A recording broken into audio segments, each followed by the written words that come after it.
So, good morning to everyone. Welcome to this seminar lecture.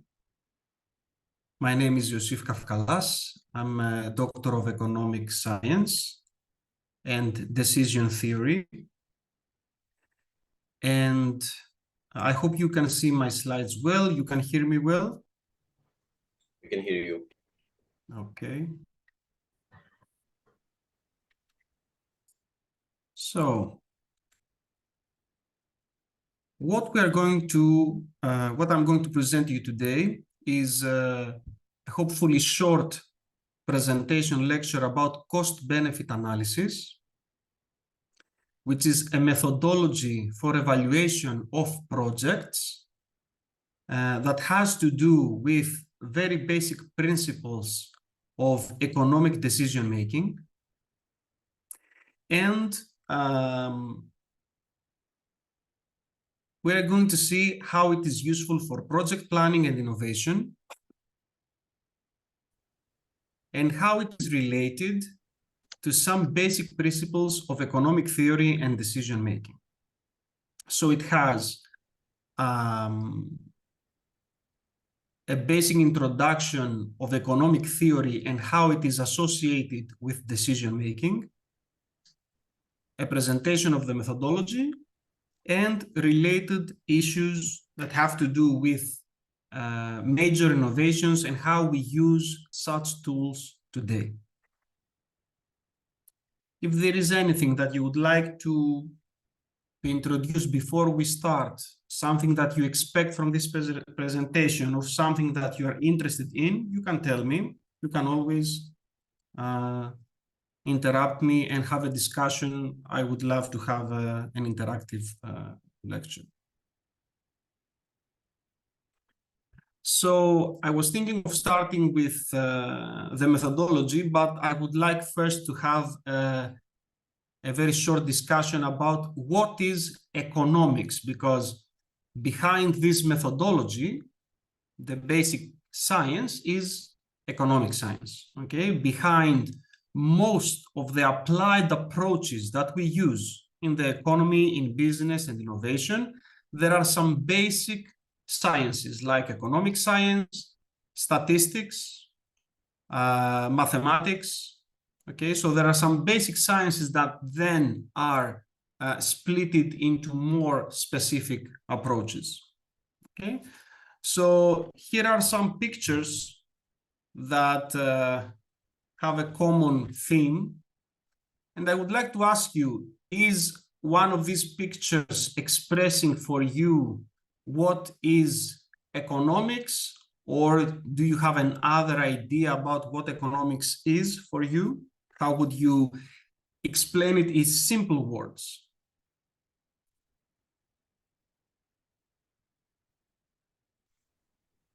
Please, Radu.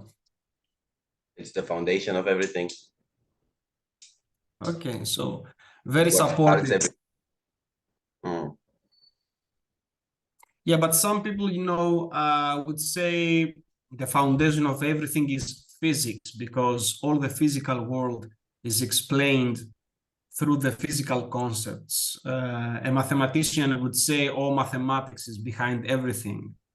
Others would say everyone behind his own or her own approach, okay, would be more supportive.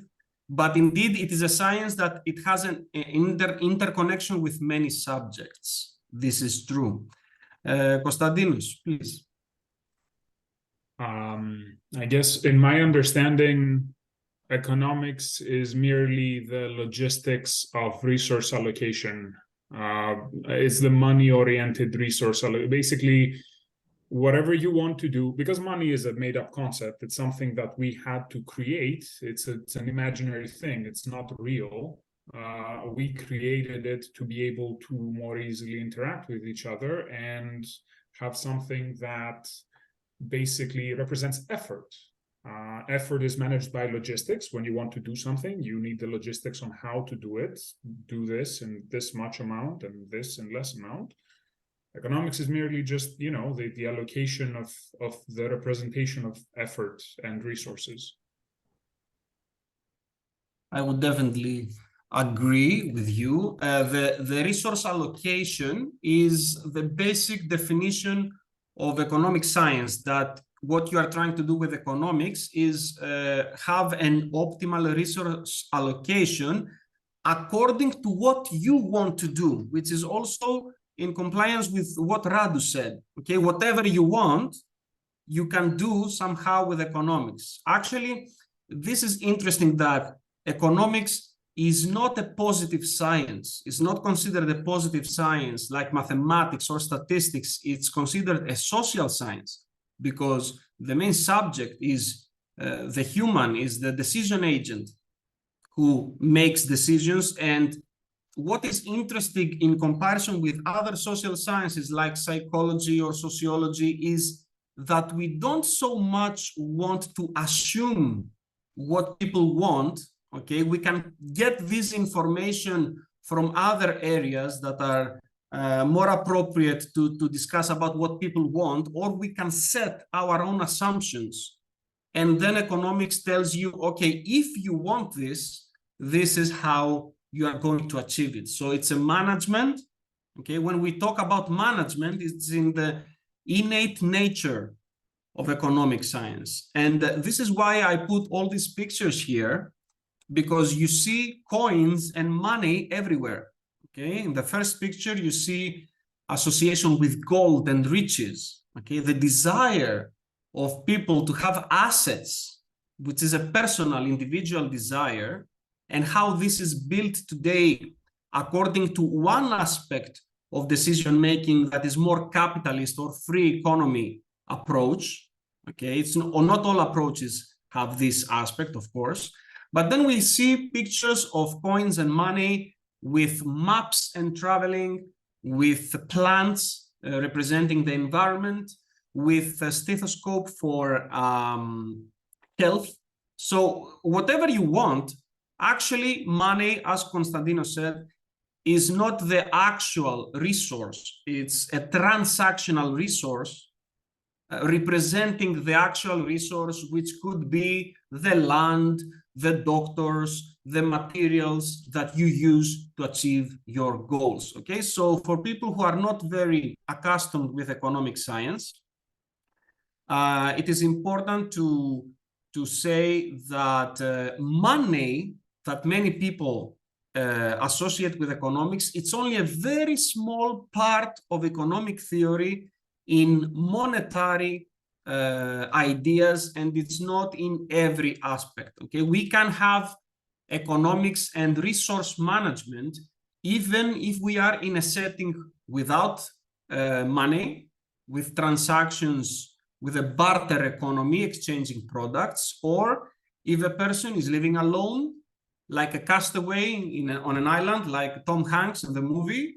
He was also doing managerial decisions, and he was managing his resources, his effort, his materials to achieve his goals in this simplistic setting. Radu, please. Yeah, based on, I want to go back to what you said before, that every picture here shows money in different aspects, with environment, with doctors, with traveling, with everything. That's what I meant when I said that it's at the basis of everything. Even physicists need the money in order to go and do their research. They're not gonna, if they don't have grants, if they don't have the money, they're not gonna just get the resources for the research, what they need. So that's what I meant, that it's at the basis of everything. At the foundation. I understood it, and I'm totally with you, Radu, but I think we don't have a big representation of physicists in our group, so it would be not fair to say this straight away, so I slide it in if you okay. But I mean, every science is important. What we want to see here is that economics is not only money, and it is associated with decision making in lots of settings. Okay, so that's why, let me go to the next slide. We are going to speak about cost-benefit analysis, which is actually a tool, is not so much itself a theory or a part of theory. It's a very applied tool, okay? But we need to have a background of economic theory in decision-making to understand why we use it and where. So it's a very good case study, if I may, to have a discussion about all the theory and the ethics that surround decision-making and what has to do with today's innovations that are groundbreaking, and we face them in all aspects of economy and the society. And Konstantinos mentioned logistics, which in Greek, usually logistics is more associated with accounting or management, while in English, like logistiki, right, Konstantinos? While in English, logistics is more associated with transportation and handling the resources, your assets in value chains and communication. Yes, Konstantinos, if you want to clarify something. To be specific, my interpretation of logistics is closer to the English one. So it's basically the management of assets, not necessarily transportation, although that's a part of it, just like making sure that the right assets are allocated to the right effort, like a task rather. So this managerial aspect of resources. Great, thanks. Cost-benefit analysis is a tool, is a practical tool to handle either logistics or production decisions as an investment. Okay, when we do any type of investment, either this is about a production unit, either this is a system for logistics in the essence of Konstantinos, which was totally correct. Either this is about innovation. Innovation, especially in research and development, is a series of decisions for investment in this area. Okay, and actually, if we want to check this historically, what probably made people to innovate more and research more and have technological developments was a higher productivity from the ground up. For example, if we think of the Egyptians, ancient Egyptians, they had a higher productivity because of the helpful conditions of the Nile River, which was helped to have more productivity, so it covered the basic needs for food and survival. And these extra resources helped to allocate people and power into more research, into understanding and learning more about mathematics, construction, and other developments, right? Today, we still have this idea of development. Technological productivity is increasing the productivity of areas of the economy in our basic needs. For example, 100 years ago, in United States, almost half or maybe more of the population would be needed to be allocated into farm production. Today, I think it's around 5%. It's a very small percentage of the population that works in farming, because with technological developments increasing productivity, they can cover the needs of the population, and this allows for more resources to be allocated into innovation and research. So cost-benefit analysis is a tool that helps decision-making to evaluate some projects for individuals or businesses or governments. It would be, from a first aspect, more helpful. We could think that it's more helpful for businesses, but businesses have several ways to evaluate projects. And in practice, cost-benefit analysis is more prominent in government projects. We will see why in a while. So it's a method of quantitative economic analysis. We can have evaluation of qualitative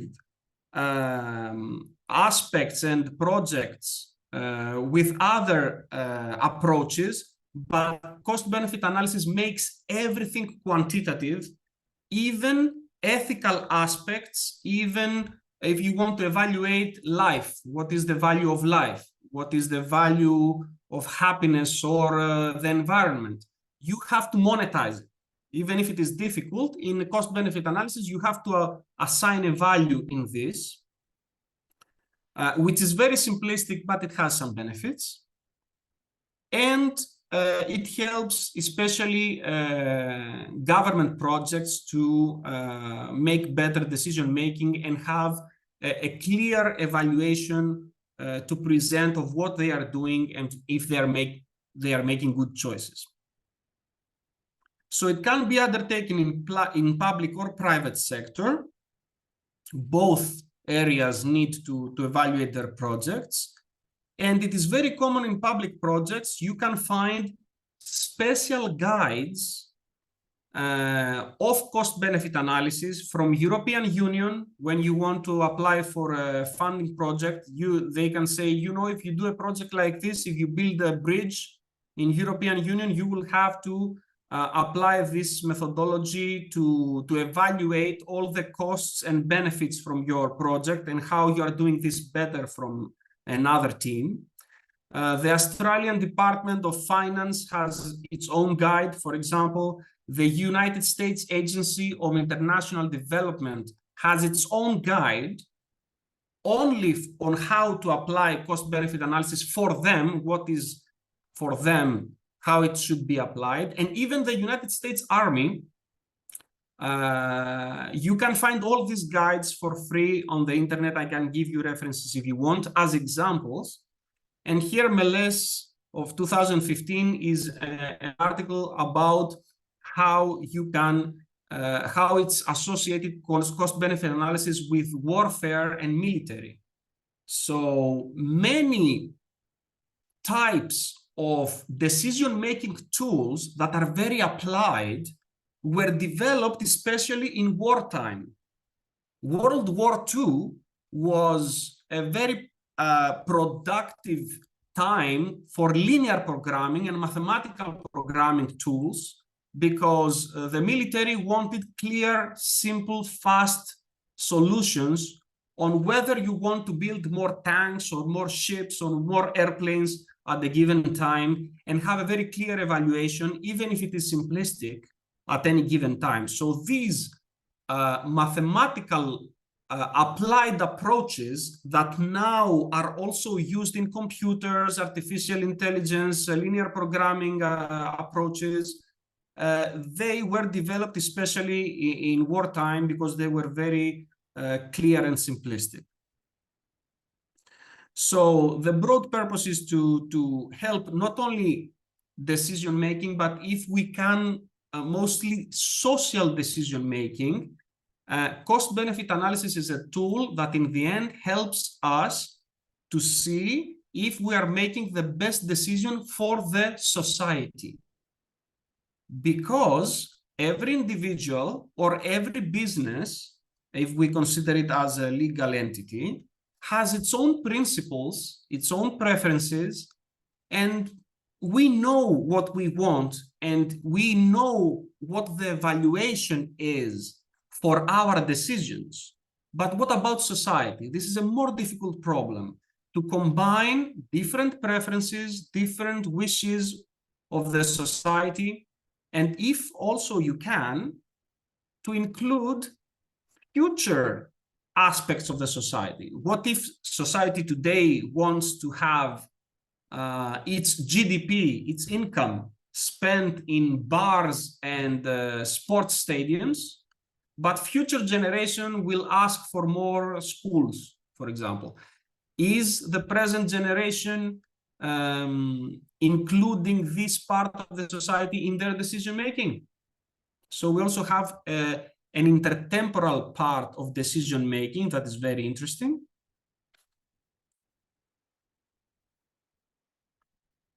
And for our historical review, cost-benefit analysis started by Jules Dupois and formalized by Alfred Marshall. Alfred Marshall was a very famous economist who put into paper some basic principles of economics that before were more in the area of philosophy. Until the 1800s, economics was still getting built as a former science with mathematical principles. Alfred Marshall was very important into formalizing these concepts. Dubois, who started this idea, was a civil engineer. And we will see that cost-benefit analysis, even though an economic tool, if we may say, was very helpful for engineers, because engineers were making public projects, building bridges, schools, any type of buildings, infrastructure, roads.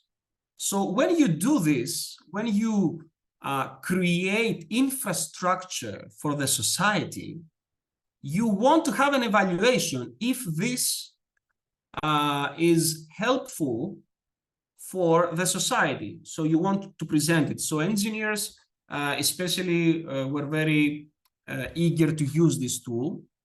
So Dubois used this to evaluate the net benefit derived from public works and projects. And it became popular in the 1950s as a simple way of net benefit calculation. You see here 1950s after the Second World War, okay? So it's not a chance that this happened. And then we see that some areas of the government, especially the engineers of the US Army Corps, initiated the use of cost-benefit analysis, and also some actions of the US government helped the official use of cost-benefit analysis in many projects. So they had some acts in United States where from a point on you had to use an evaluation tool like cost-benefit analysis if you wanted to support your application for a big project in these areas. Before the 1980s, it was not very systematically used, but after the Reagan and Clinton administrations, it was more established by agencies and Congress in numerous statutes requiring agencies to perform it, to evaluate their projects. Okay, so even though it's not the deepest of economic theory, it's a practical tool that is very good to start a discussion and have a first evaluation. So there is much criticism, but it's a very clear point to begin with. So it's a practical methodology of rational calculations. And this is now the first point where we should think about what is rational, what is a good decision.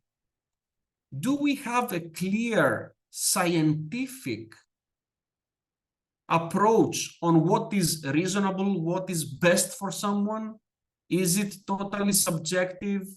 Do we have some common basis? What would you say is good decision making? Do you have any principles or idea about where we can start with the optimization of good decision making?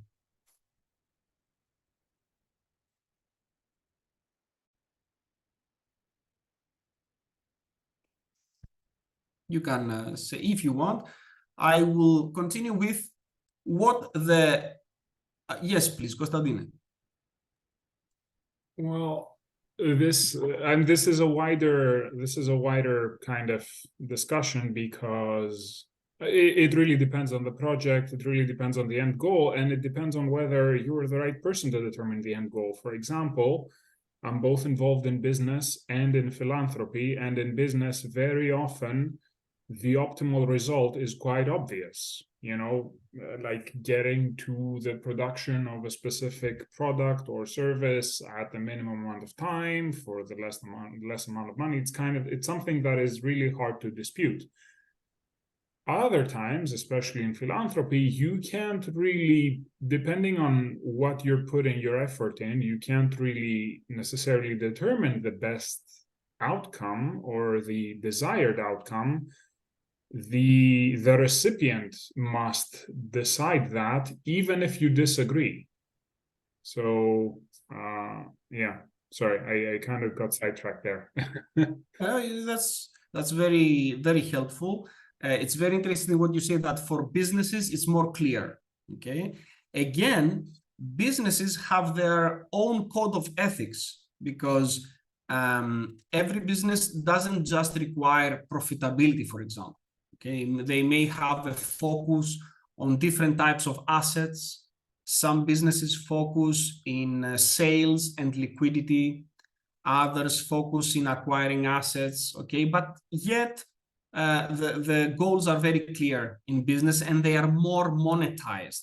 You can say, I want this goal to be achieved by then. While for philanthropy, as you say, it's not very clear because it includes bigger parts of society that maybe even themselves cannot express clearly. Even if you ask them, right? Maybe they cannot predict what they are going to need in a specific range of time. So indeed, all economic theory, what we call today classical economics, it's based on the assumption of rationality that people make rational or reasonable choices.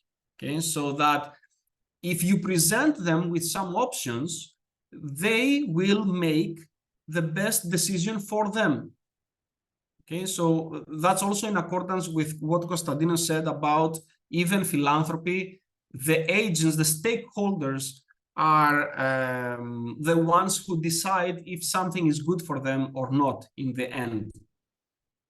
However, and this is, this is also a basis for what we call classical economics today, and it's in favor of the free economy, because if people only know what is good for themselves, for ourselves, we are the only ones to decide if a product or a project is good for us or not. Okay, so it is better, we would say, to give some money to a person and the person decides if he is going or she is going to spend it for his health, or if he wants to go and watch a match at a football stadium. Okay, yes, Konstantinos, please. I mean, just like a side comment, but we know that that's not actually the case, right? Especially with products and with capitalism, like people will think and desire whatever you make them think and desire. We've become very good at appealing to all the things that make us, you know, tick. It's marketing, it's society, it's basically, we can effectively brainwash people. I don't think it's you go one or even two steps ahead, but I like what you say. So I'm with you that even in the free market system, people can be guided or manipulated in their decision making, and we have many cases and examples of how this is done. For example, one of the stereotypes of decision making, and we see this in psychology studies, it starts from infancy, on how we treat babies and how we have different approaches in treating boys and girls, for example, and how marketing has guided a separation of pink and blue, of boys' games and girls' games, which is hopefully changing in time. But for a long period of time, it was considered as a normality, right? A norm, that this is how people behave, but this is actually how society or marketing in a specific setting affects people. So I'm totally with you, Konstantinos, but if people don't make best decision for themselves and we are manipulated or affected by marketing and all these effects, what is better than free choice? Do we have an alternative? Do you have an alternative on not getting manipulated or someone else making decisions for us? Beneficial monarchy? Beneficial monarchy? No, that was a very bad joke. No, it's I'm totally, we have to discuss these things, right? Because if we just accept what is considered normal, we cannot go further. What you are saying comes from even from the the ideas of ancient Greece, some philosophers were not in favor of democracy in the idea of anarchy, that everyone has just a decision. And some philosophers said that, no, you need to be an expert in some subjects to have an actual valuable opinion on something. But then again, how do we find these, if not monarchs, just decision makers for us? Okay, maybe we vote, right? Maybe we have a good voting system and we say, okay, I don't know, but you will decide for me. But if we don't make good decisions for ourselves, even in voting, we are not be able to have a good decision for ourselves, right? Or is this monarch or central agent has to be put without our acceptance in central decision making? Then this would be an autocracy. And then again, how would we know that this person, if every person doesn't make good choices, how this person would make good choices and who would be able to evaluate them? I'm just making some questions. You can continue if you want, if you have an idea, proposal. No, just to mention that, yeah, like the democracy is the least worst of systems so far. Like you pose the question that many people have tried to answer for a very long time. We don't have a good system, we just have the least bad. Okay, yeah, I think that's a good place to put it, that it's not perfect, but we want freedom, we want people to have more power. But then again, what you said in the beginning, that marketing, advertising, in a sense of freedom, can manipulate people, and we are not really sure if we make good decisions like this. However, classical economics are based in these principles that personal freedom allows you to make the best decision making. We have many issues there, not only manipulation and marketing and these stereotypes. We also have problems of the division of income. For example, you are free to buy a Ferrari, but if you don't have the income, you are not actually free, right? I was very interested to read at one point when I visited the United States. I went to an American History Museum, and there was a part of the museum about slavery. And there it had some documents from slave owners and from people who were against slavery at the time.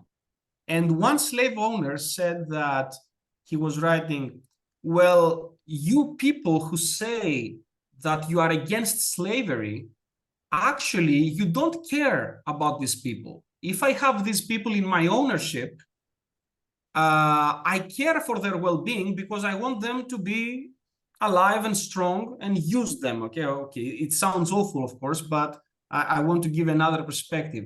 What he was saying is that even in a freedom setting, if you have people who are working, but they don't find a job, they don't have an income, or the income is very low for their survival, isn't this again a kind of slavery? If you don't have the assets to survive, to thrive, to develop yourself, isn't this again a case where you are in need of others and you don't participate equally with others?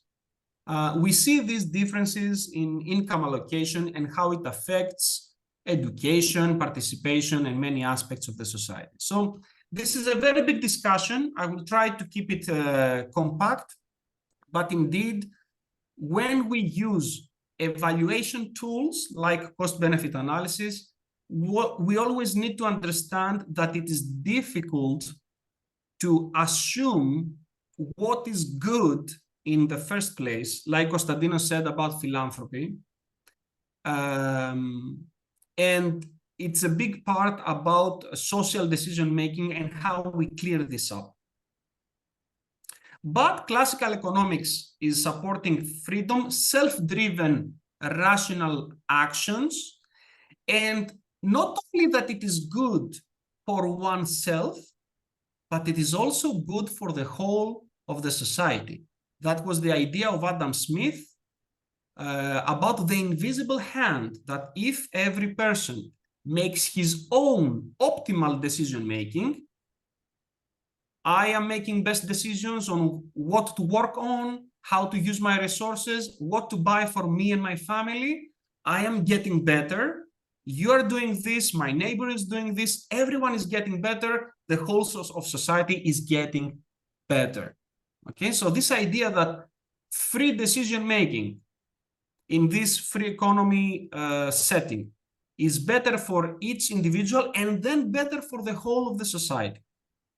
Okay, so the modern capitalist systems that in most countries we have, although we still have some type of government, we don't have the absolute absence of government, are very prominent in most countries of the world. And these are ideas that were not forever on Earth, right? Okay, after Adam Smith, the 1800s, we see this idea that freedom creates extra productivity for the whole economy, which is a positive sum game, which means that if everyone is free to work on what they want and decide on what they want, this will provide a bigger pie for everyone. So it's not only about distribution, it helps the total production of value for everyone. Before that, we didn't have this idea. We had mercantilism, and some leaders like Donald Trump were not even in the free economy side, were in the mercantilism side, because they were supporting that they should have less trade with other countries like China to protect the inter-country benefits. While actually the free economy aspect, supported by Adam Smith and also David Ricardo, who provided the idea of the comparative advantage, he showed that with freedom and with free trade, even countries that have imbalance in powers, they can have mutual benefit from free trade. This is sometimes counterintuitive, but it has a very strong, robust support if you want to dive into it. I would like to let you check some very short clips. One from Milton Friedman, which is a liberal economist. He's a Nobelist in support of the free market. Okay, so let me share a clip about the pencil. Can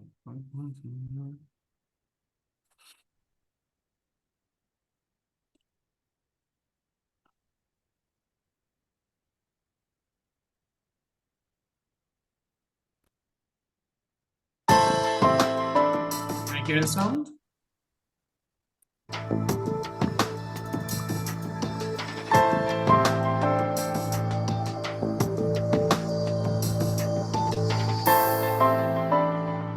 Here we're going to see Milton Friedman, who describes how even a pencil cannot be created by a single person. So the logistics, like Konstantinos said, or the management of the resources, the allocation of the resources, and the management of production of this simple product is allocated in many countries and many peoples and many professions. Look at the lead pencil. There's not a single person in the world who could make this pencil. Remarkable statement? Not at all. The wood from which it's made, for all I know, comes from a tree that was cut down in the state of Washington. To cut down that tree, it took a saw. To make the saw, it took steel. To make the steel, it took iron ore. This black center, we call it lead, but it's really graphite, compressed graphite. I'm not sure where it comes from, but I think it comes from some mines in South America. This red top up here, the eraser, bit of rubber, probably comes from Malaya where the rubber tree isn't even native. It was imported from South America by some businessmen with the help of the British government. This brass ferrule, I haven't the slightest idea where it came from, or the yellow paint, or the paint that made the black lines, or the glue that holds it together. Literally thousands of people cooperated to make this pencil. People who don't speak the same language, who practice different religions, who might hate one another if they ever met. When you go down to the store and buy this pencil, you are in effect trading a few minutes of your time for a few seconds of the time of all those thousands of people. What brought them together and induced them to cooperate to make this pencil? There was no commissar sending out orders from some central office. It was the magic of the price system, the impersonal operation of prices that brought them together and got them to cooperate to make this pencil so that you could have it for a trifling sum.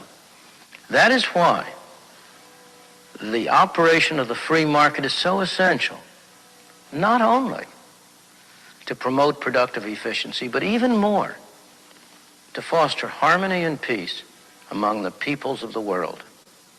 Okay, so Milton Friedman is in favor of the free economy, and if someone has strong beliefs against the free economy, I believe he's a strong speaker, and you can find many interesting videos on how he's very persuasive on why the free economy is a good system to his opinion, and how it can also, it's not only for profit, okay? You see how he proposes that such a system would be good for harmony and peace among the peoples of the world. Why? Because it allows for cooperation beyond personal preferences, beyond racism. You could have different religions and people who are in conflict and not knowing where they get the resources from, and still have a working system where profit is not an exploitation, but more like an evaluation of your work and what you offer to the society through the pricing system. Konstantinos, your comment. Yeah, judging by the quality of the image and the mention of the word commissar, I'm guessing this gentleman lived around the Cold War era, which is, I think, important to note. It's not just about social benefit. He's making a counter-argument to communism. Definitely. That's a very good comment. I would proceed to this. The times were very political then. The opposite side of the free economy, it has been for many years, and even still today, a government intervention that in most countries has been represented by socialism or even communism. Okay, communism is not just a socialist aspect of government intervention, but it is a very controlling one. Okay, so if you are not in favor of the free market and you think that the United States, for example, is a country that has problems from this free economy approach in their system, what you can see as other examples, if you check communist countries, there you have systems where the government has much control on what is produced, what is allocated. Okay, this is in theory in order to help the fair allocation of resources. But the more government you put, the less freedom you have. Okay, because if you start having government, as you say, a decision maker that makes better decisions for us, you have less freedom.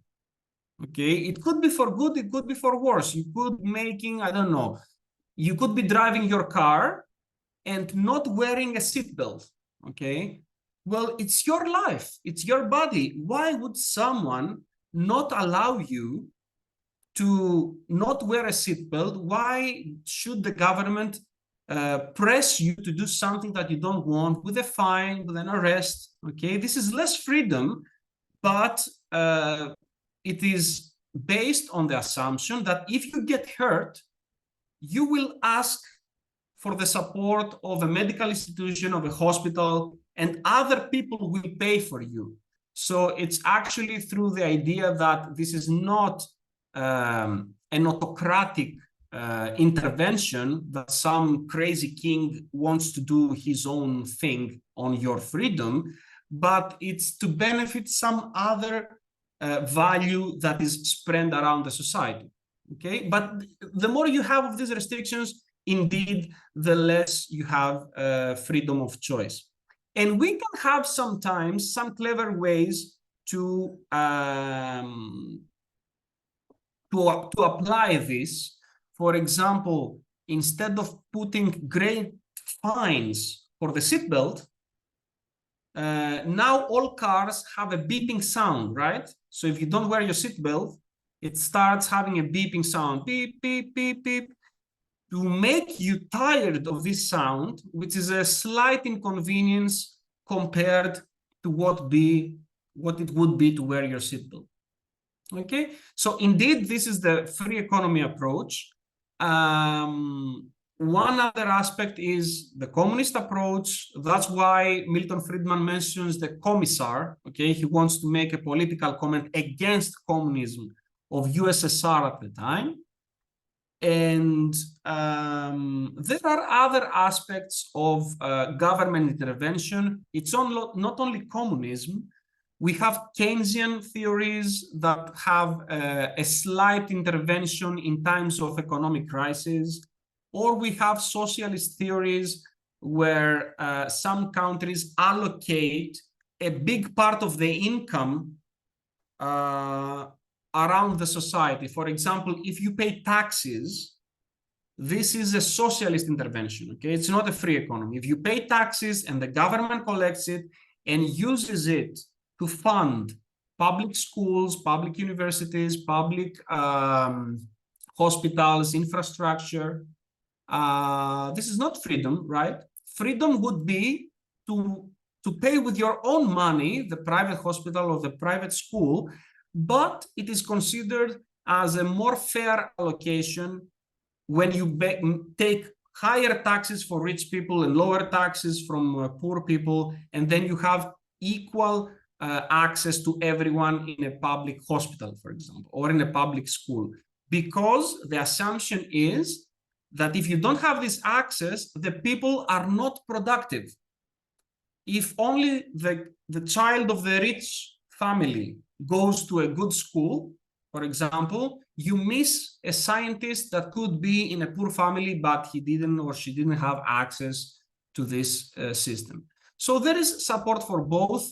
I would say that if we want to make a first result here without getting into this huge discussion that is, of course, very interesting, and we can have more discussions about this in other settings, I would say that it depends on the setting. For example, for basic needs, if you want to have water supply in your house and the infrastructure is difficult to be built by individuals, then government could be more helpful in these types of projects. Okay, so cost-benefit analysis would be very helpful in projects that are difficult, expensive, and difficult to be created by individual decision-making. So roads, bridges,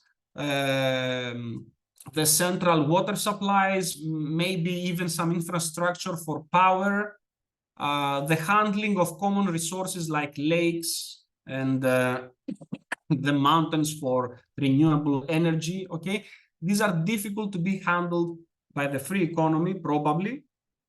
But then if you want to decide if you're going to drink a soft drink or water or something else, then I guess this shouldn't be a matter of the government, right? It should be more of a personal preference and how you want to arrange your life.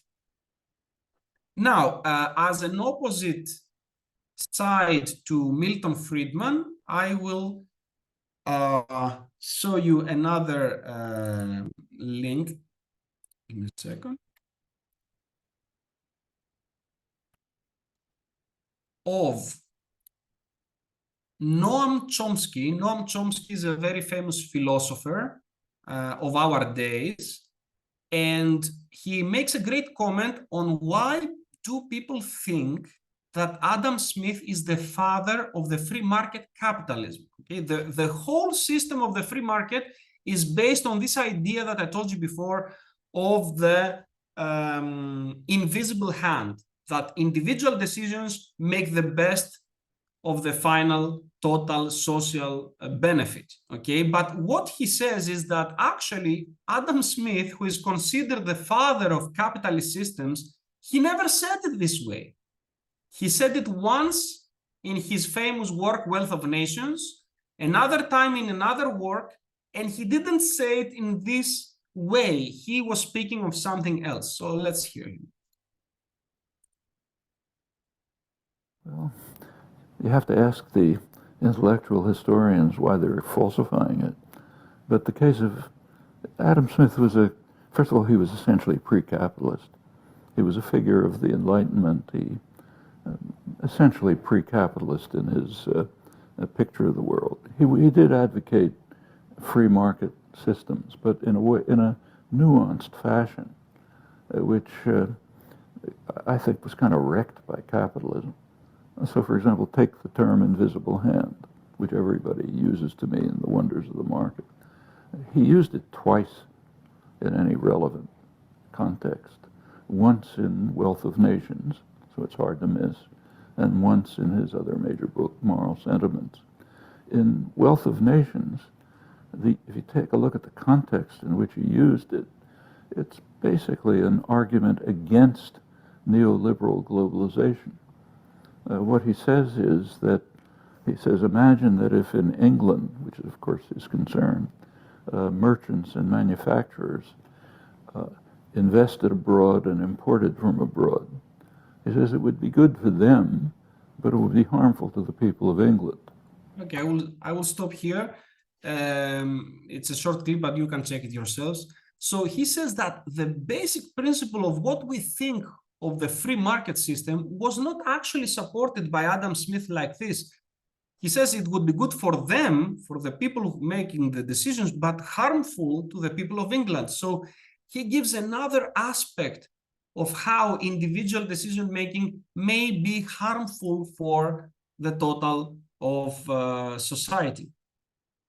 Okay, and we can think of how we handle innovation today in this way. For example, there is a big trend, a big rush to support electrical vehicles, okay? What is your opinion about electric cars using batteries? Is this a good innovation? We should promote it. The government should promote it with projects. Only if individuals want to buy an electric vehicle, we should buy, but people who want to buy gasoline cars, they should be allowed to, because now we know that in the European Union, petrol cars are going to be banned, right? No more production of diesel cars will be allowed. So we have government intervention there. We don't have a free choice. Konstantine, if you may, or anyone else. It's about obvious choices again. It is obvious that gasoline cars should be banned. Whether it should be replaced by electric vehicles, well, that's a good alternative that we have. But we also need to promote competition, to promote innovation in battery technologies, because batteries are not exactly clean. So, yeah, just, there's obvious and not obvious. And, sometimes, depending on how you structure your argument, you can make the obvious not obvious or the opposite. Exactly. And you say batteries are not totally clean, but they were not presented this way in the beginning, right? There was this maybe advertising or manipulation that electric transportation would be the cleanest, right? But what about countries like Greece, who were producing electricity through factories that are not clean? What about the materials that you get out of the ground to build batteries, and if they are not totally efficient right now, right? Radu, please, your input. That was going to be my point, that everybody thought that gasoline cars needs to be banned because it was the obvious thing that they pollute the environment, but no, and then they should be replaced by battery powered cars. But nobody thought about the manufacture of batteries, what goes in there, because it's everything that goes in the batteries. It's really dangerous to the environment if not disposed correct. Can be even more dangerous than just the gasoline cars. Exactly. And it's not only a matter of individual decision making. We have governments, central governments, European Union, having an intervention, a major intervention that changes the industry. Okay. And one thing is to think of the environment and our everyday lives. Another is what businesses grow and others that close. Okay. What professions will be lost. Okay. This is part of technological innovation, I guess. But what about some countries that are in a transitional phase from poor to intermediate income, going to higher income, and they cannot afford, these people who didn't even have a car and they were driving a bicycle every day by need, right? Not by environmental thoughts.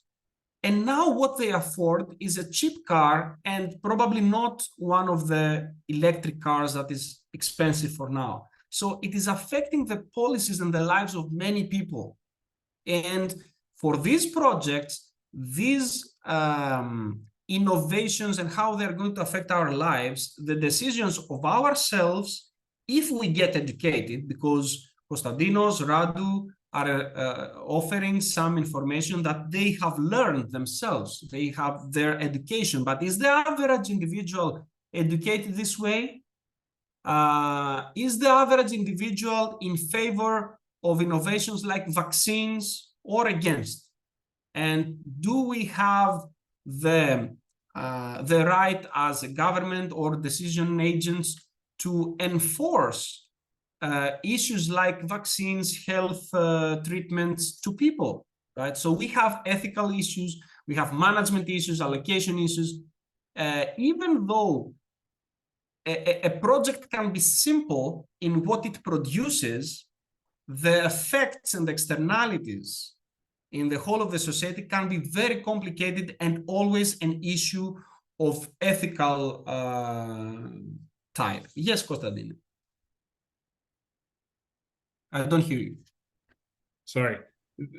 I feel like I'm pushing the conversation more and more towards the theoretical and philosophical, and that's not the point of today, but I kind of have to say that we've pushed our world, this human society of ours on a global level, to the point where we're facing existential threats, whether that is through disease or climate crisis or nuclear annihilation, like all the things that we have brought on the world, not things that the meteor that might wipe out the earth, like that's not our fault if it happens, but most of the crises that we're facing are of our own making. So we've screwed up enough that I don't think we have the luxury of choice anymore in certain things. That being said, basically what I'm trying to say is give people the option to choose for whatever affects themselves, but a lot of the things that people are deprived of choice, they're not just about themselves, they're about everyone. Like if an electric car is more expensive than a gasoline car, which on average it is, although in places such as America, electric cars are about in the middle range of available options, well, too bad, don't get a car, And this is exactly the subject that I want to introduce, because in the next slides, we're going to see the practical application, but I wanted to promote the philosophical idea that more and more innovation is bringing to us tools like the new fire that we can use in business, in society. And the more tools we have, the less capable we need to be in how to create these tools, but mostly on how to use them properly. So the more tools we have, and one of them is artificial intelligence, that is a trend for now, the more ethical and social theoretical background we need to have on how and why we are using these tools. And especially artificial intelligence is a tool like this because it is assisting in decision making of who, under which principles, for which goal. If we are not educated, if people are not educated and they don't know what they want as individuals and as a society, these tools could be helpful, but could also be catastrophic. So maybe a society that produces this, gets in its hands on this huge power that cannot control, it could turn over also in negative ways sometimes. So indeed, that's what I wanted to promote as a first idea. So it's a huge discussion, but let's continue. And of course, we can get back to this anytime you want. So I could provide a statement here that the free economy seems to have brought great growth, unprecedented in history, at least in aggregate numbers. Okay, we live in a society where we have skyscrapers and airplanes and cell phones and cars and faster cars and better cars and new materials and new constructions, and we do more things than ever in spaceships, and we reach ourselves to our dreams, to the moon, right? And even in practical aspects, we have more productivity, food production for 7 billion people on Earth. The Earth has never had such a big population, and it is increasing in exponential terms. Okay? While just a few centuries ago, if you would look at some kings, not simple everyday people, how kings lived in their famous royal palaces, Herman 2018 describes feces and urine were everywhere. Okay, no toilets, no technologies for central heating or for cell phones, of course, and communication. So technological advances and innovation have brought a better living for many people, and also the existence of more people.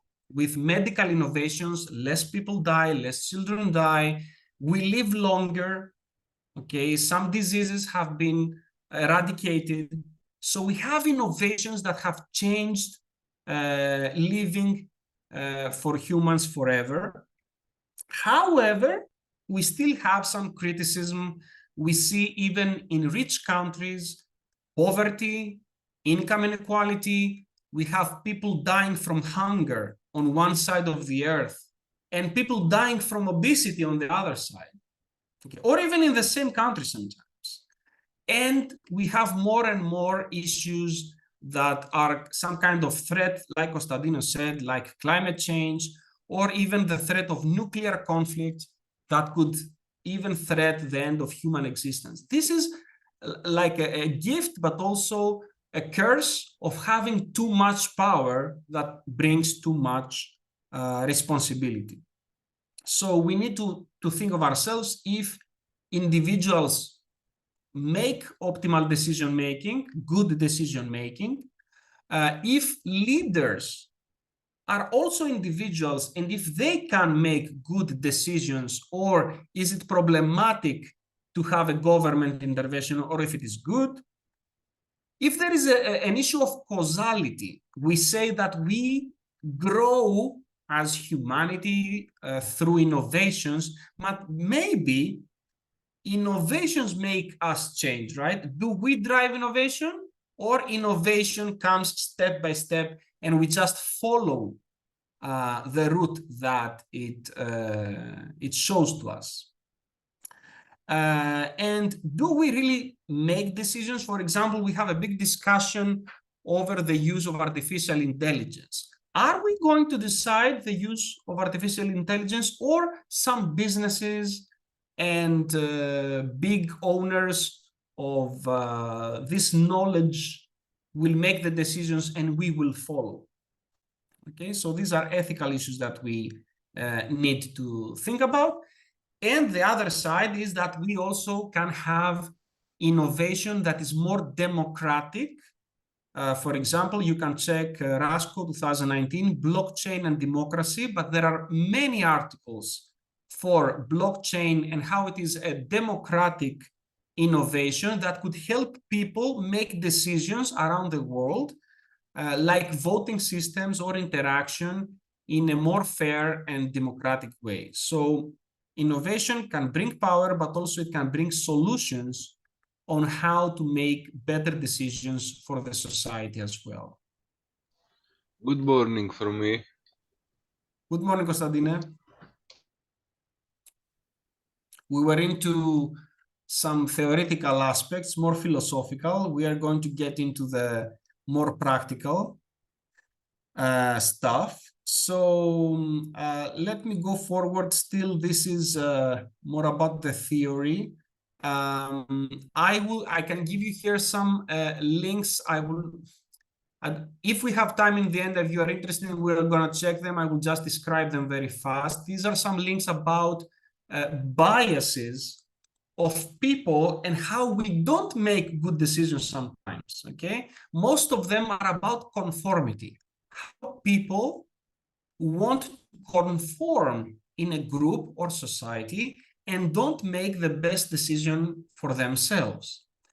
One experiment is the Ash conformity experiment, which is about presenting to some people different lengths of lines, and people participating in the group are actors, and one of them is not an actor, is an actual participant, but when he is presented or she is presented with a false result by the other participants, he or she conforms to the group. So this is how we alter our own perception of what is real, of what is right or wrong, just to conform and not be and stand out, not stand out from the group and make a difference. Okay, so that's one type of conformity that can alter decision making. The Milgram experiment about a person giving electric shocks. He was pushing a button and he was told that he is giving an electric shock to another person who was in another room. That person was an actor and he was screaming that he's shocked by electricity. This experiment was done to show how people conform to authority. And it was done after Second World War also as an approach to see why people conformed to the ideas of Hitler and fascism, and in some countries, average people, everyday people conformed to awful practices. Okay, and if they did, how we can change it, of course, to always make it for good practices and not for bad practices. The third link is about social conformity, where a person stands up when everyone stands up in a room, without knowing why. Okay, so how we behave like everyone else around us, just to conform with them. And the fourth link is about dangerous conformity, where in an experiment, participants were presented with a case of smoke and fire, and they were not leaving the room because no one else was leaving the room. And they felt awkward to be the first one to leave the room. And even this is just an experiment, actually, it has happened in actual cases. We had cases, for example, a fire at a mall in United Kingdom, I think, where everyone got out of the mall, but the people in the restaurant got burned alive because it was a setting where they were conforming and they didn't want to be the first to run out, and they lost their lives just because they were conforming to a setting where it was awkward to do their own thing. Okay, so we can understand how this is also associated with being innovative and thinking out of the box, as we like to say in business. And then, of course, there are other reasons that we may not be good in our decision making, like cognitive biases. I would like to show you a bit of this clip to tell me, to ask for your idea. So this is from a lecture, but I think you can see an airplane, right? It's an airplane sketch. Can you see this on your screen?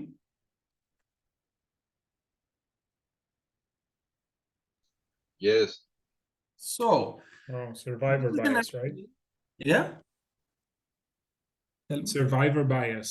Exactly, Yes. exactly. So this is a sketch from an airplane, and this is what some statisticians were shown in the military. Again, you see how some of these approaches were developed for military purposes. In Second World War, they were checking the airplanes that were returning from battle, and they put down on a sketch where they had bullet holes.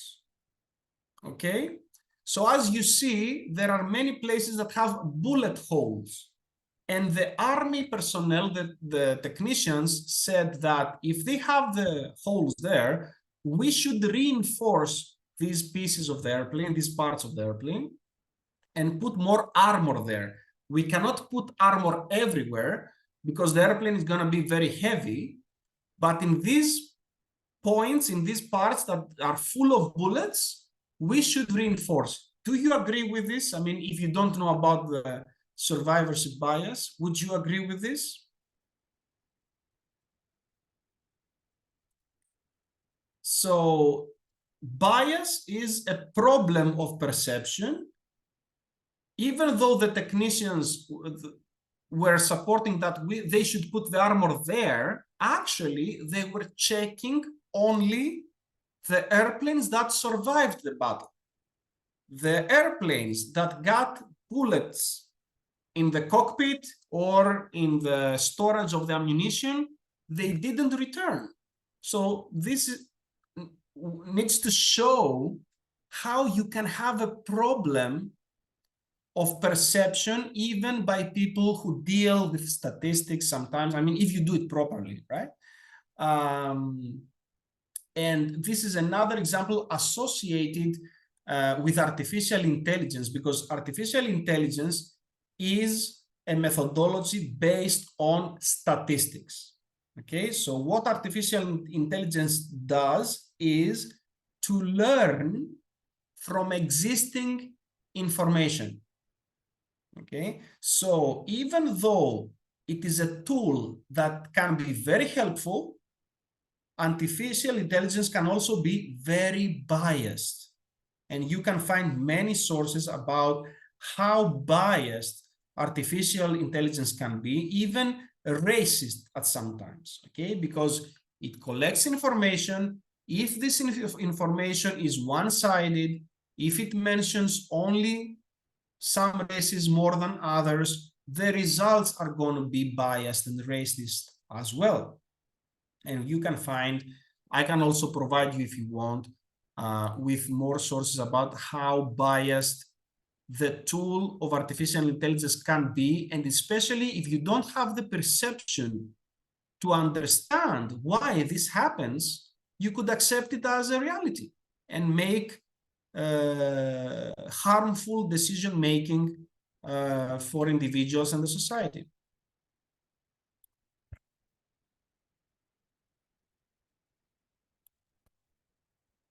So that's a comment about AI, and could it lead to more autocracy as well? Because innovations like AI give more power, more control to people who control it. So not only it could lead to negative results as a bad decision-making methodology, but it could lead to more control as not many people are going to have participation in this decision-making process.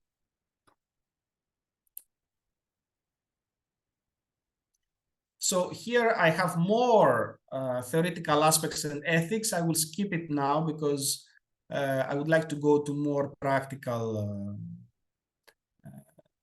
aspects. We will return if needed. As a final comment about ethics, let's think of autonomous driving. Okay, what about the Tesla cars and all the new technologies that have self-driving cars? Do you think that these cars, these technologies have ethics inside in their decision making? Because these cars are making decisions, how to turn, when to stop, right? Do they have any ethics, or is it very theoretical what we discussed so far? Yes, Konstantin. Does it matter if they have ethics? All you want to achieve with autonomous driving or any kind of action that replaces human is that it gets just like slightly better than people. And then that's it. That's all you care about. Mm-hmm. Like if it chooses, does it run over the grandma or the baby? The point is to not run over anyone. And if there was a person in the shoes of the AI, maybe the person would make a more informed decision. But at the end of the day, it doesn't matter, because when it gets just slightly better than people, it's going to prevent so many accidents that whether it chooses the grandma or the baby, it doesn't matter, because it would have saved another 100 grandmas and babies. Yes, of course.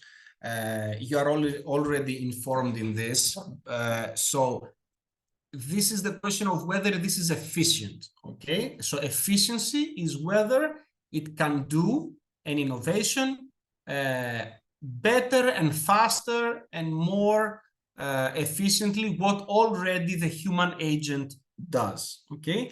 And this is also a part where artificial intelligence is used, because it's the part of statistics where the human behavior is simulated by human agents. Okay, you get the information from human agents and you get the results. But still, as these driving systems become better and better, still we have to introduce some ethics. I mean, you have to program it. I mean, either it takes it from AI or you program it specifically. You have to get this information from somewhere.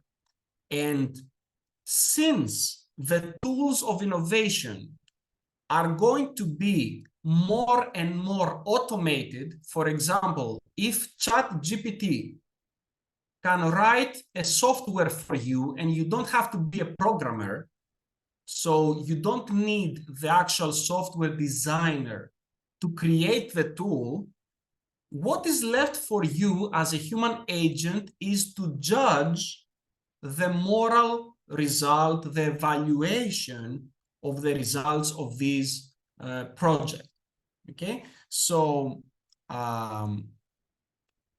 here, if you see, the trolley problem is one of the philosophical problems of whether, when you drive, for example, a car, if you are going to crash on someone, should you turn but at the danger of killing yourself or crashing on others? These problems are very theoretical, are very philosophical, but actually, I would bet that these are the ones that we are going to focus on in the future, because we are going to have great power of applying all these tools, and all the discussion will turn into how and where we are going to apply them.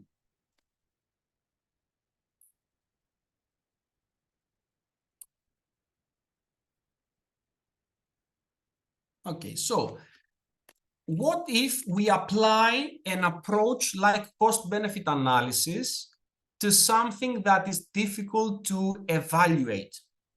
Okay, when we have a private interest like a business, like Konstantinos said in the beginning, it is easier to have an appraisal, a monetized evaluation of the project.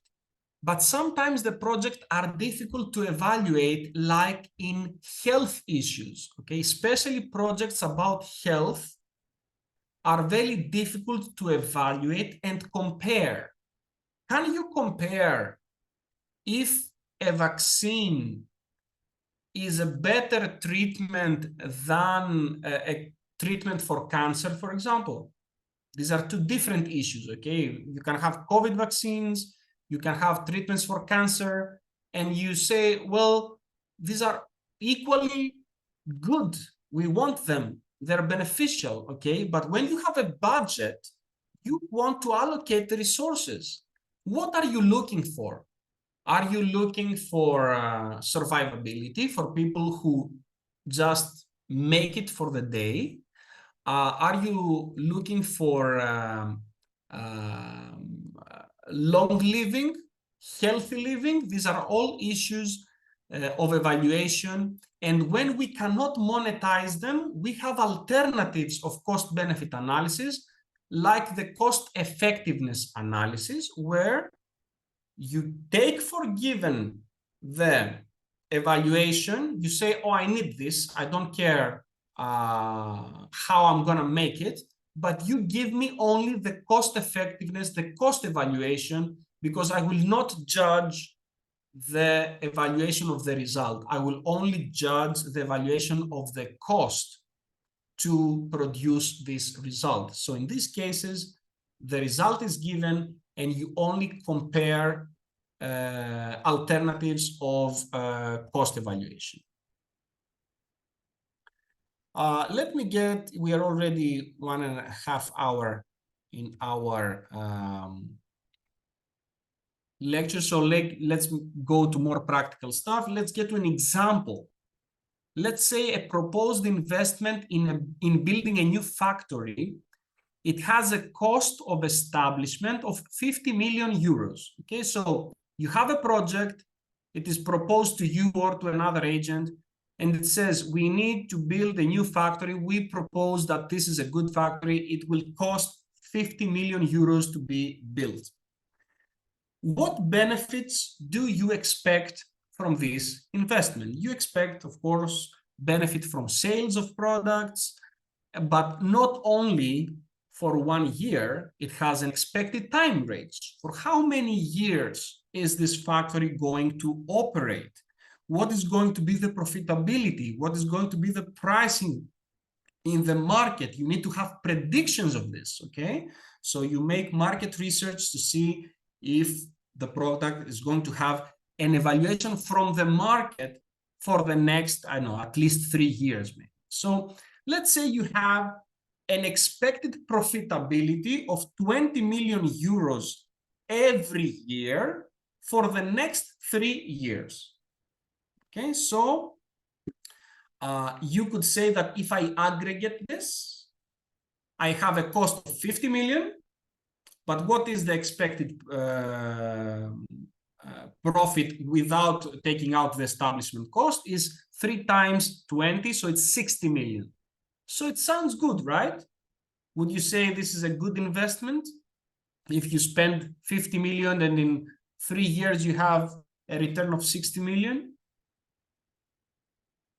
you have 10 million extra, right? In the end. But what is the first thing that we need to introduce apart from monetary benefits and costs, okay? Because it's clear that we have monetary benefits and costs, no ethical issues for now, okay? But what else do we need to introduce, Costa? Does this factory magically get built today?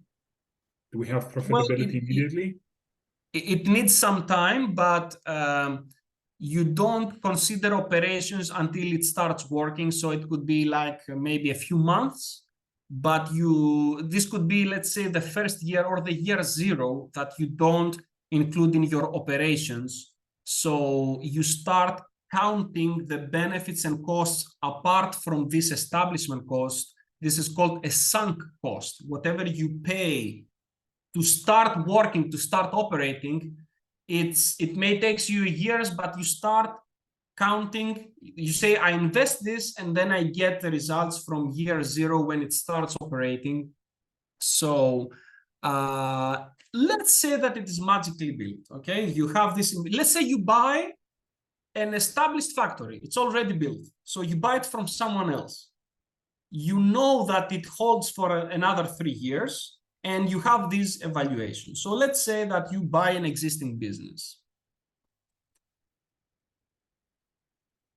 What is the problem of comparing this 60 million profit to the 50 million cost? So one thing to introduce, yes, Costa, if you want. Liquidity? Liquidity is one thing. So there are other things that the business needs to take into account, but this is an even more detailed aspect of the problem. The first, most simple idea that we need to introduce is the time discount factor. And what I want to say by this, you spend the 50 million today, but you get your 60 million in a period of 3 years. Okay, so it's like putting your money in the bank. Okay, let's say you have 50 million, you go to the bank and say, I will give this to you and I will take back 60 million in 3 years. Actually, you can take them 20 every year. Okay, so let's say that you have a return from the bank like this. This is actually the investment. Okay, it doesn't matter if it comes from a factory, or you invest in other assets, in stocks, or in the bank, okay? You have a return. But the thing is that you don't have it at the same time period. So if instead of the factory, you can have another investment, and for example, you put your money in the bank, and you get 70 million instead of 60, now the factory is not considered a good investment, because you have another alternative that is quite certain if you consider the banking system as a safe one, okay? And it can give you a higher return. So this is actually the first introduction of financial economics in cost-benefit analysis. The cost-benefit analysis is a tool that is using basic principle of financial economics, because this time discount factor and the interest rate that you can have in your investment is actually financial economics, and it's very calculative. So you could have software or even AI software that you put inside the cost, the benefit, the evaluation of some aspects, and it gives you the calculation of your project, the evaluation of your project. But we have to evaluate the discount factor. Do we need the money today, or do we want them with an extra return in a forward period of time? Okay, there is the one discount factor that is very important, is the return of the market, that is usually considered to be the return of the banking system, the rate that the banks offer to you. So if the banks give you a very low rate of interest in your deposits, as it happens today, actually, the rates are very low. That's why we hear on news the interest rates are very low. You have less incentive to keep your money in the bank, and more incentive to invest into projects that will give you a higher return than that. Okay, so this banking rate is one expression of the market valuation of what we call in economics the opportunity cost. What opportunities do you have? So in an evaluation, nothing is itself great or awful, expensive or cheap. What if I ask someone, I will sell to you a bottle of water for 100 euros. Would you buy a bottle of water for 100 euros?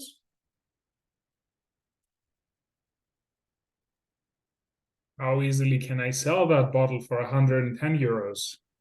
Okay, so you think as an investment, okay? But you could also use it personally. Let's say that you are in the desert and you have no other source of water, and that's the only water you can find, and you have this 100 euros. Are you going to buy it for your survival? Yeah, that's exactly it. The value of something is exactly what it's like, what its value to, what it's worth to you. If that bottle of bottle of water was like the bottle of water that whoever held but didn't drink, whatever, it doesn't matter. Things are things, and we give them value depending on our situation. Exactly. So if it was like a special bottle that you can sell it again for a higher price, it's an investment. But it depends on your alternatives. One reason why we would say that a 100 euro water bottle is expensive is because we have other alternatives of cheaper water. Okay? If you are in let's say a touristic site like Knossos in Crete, which is a very hot site to visit, okay? There, some people might sell to you a bottle of water that costs 2 or 3 or 5 euros and say, you know what? It's not easy for me to go downtown and find other bottles, so I will buy this one. And this evaluation could be important for you. When it's raining, usually you see people on the street selling umbrellas, and they may be lower quality umbrellas or over-evaluated expensive umbrellas, but what they sell to you is not only the umbrella, but it's the availability of the product where and when you need it. Okay, so all this setting has to do with opportunity cost and with alternatives. So evaluation of any project has to do with alternatives. Never forget this, okay? And this is also one problem of evaluation for people who are not very accustomed with economics. They make a financial evaluation. How much do I pay for rent? How much do I pay for electricity? How much do I pay for materials? Okay, financial. But they don't make an economic evaluation. And a very good example is when a business owns the building. Okay, let's say you have a business, you sell clothes or you have whatever, a shop downtown, but the building is yours. So you don't pay rent. In your financial evaluation, you will put rent 0, but you have an economic cost, not a financial. Economic has to do with the total evaluation. The economic cost is that if you didn't use this building for your business, you could rent it to another businessman and get 500 or 1,000 euros every month. So you lose it. This is the market evaluation. This is the evaluation of how much the market would pay for this building for rent. So one evaluation for cost benefits analysis is always the market evaluation. If you can find another building that is good for your business and it has a cheaper rent, it is better for you to rent your building and move to the other one. Okay, so that's where we get into economic evaluation. And the next step is, if you are thinking like that and you get all the incomes and outcomes and evaluations into account, then include all the stakeholders into account. Okay, so if you want the best evaluation for society, don't think only for yourself. Think of all the stakeholders that are affected by this project. Okay, so that's the difference of going from monetary evaluations, to economic, in a sense of ecology, social evaluation. That's why these projects, especially government projects, are using cost-benefit analysis, not because it is very clear in financial terms, but you can also include whatever you want. Some people will include environmental issues, others will include ethical, social issues, unemployment, whatever else you want to include, but you can put it inside. It's not a purely monetary evaluation. Now, the way to go forward practically with the cost-benefit analysis is to measure all costs and benefits, comparing to your alternatives. You have a second evaluation for your alternatives, or a third one, you have all your opportunities. And the benefit minus the cost is the net value. It's like the profit. What we call a net value in cost-benefit analysis would be, you should consider it as a clear profit, a net profit from your gains minus costs. The reason why we call it net present value, it's because it includes an evaluation of future. So if you want to compare a business opportunity or a project that gives you 10 million euros today with another project that offers you 20 million euros next year, you can compare the net present values. For the first project, the net present value is 10 million euros because it is in today, in present. For the 20 million project of next year, you have to bring it to the present. What is 20 million euros next year evaluated today? So you have to bring the discount factor. In this very simplistic example, if the interest rate of the bank is less than 100%, okay, because if you put 10 million euros in the bank and you have 100% interest rate, you will get double your amount at the end of the year. You will get 20 million. So if the interest rate is less than that, and you have a project that has more than that, the project is good. It has a higher net present value. But if the interest rate was higher than that, 20 million next year would be evaluated less than 10 today.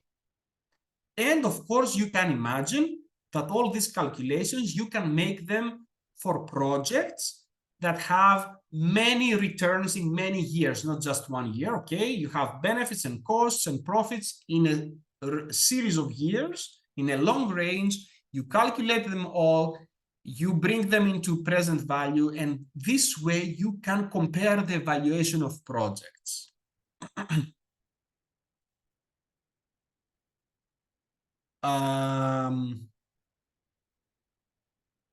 I will go to more practical. So the financial cost benefit analysis is about monetized values, the economic cost benefit. This is an example here of a car company, of the case of Ford Pinto. Okay, so it was a car that was designed and produced, and it had some design flaws. Okay, so now this is a private company. This is not a government, okay? And what it does is it had problems in design that made the car dangerous, particularly in rare impact collision.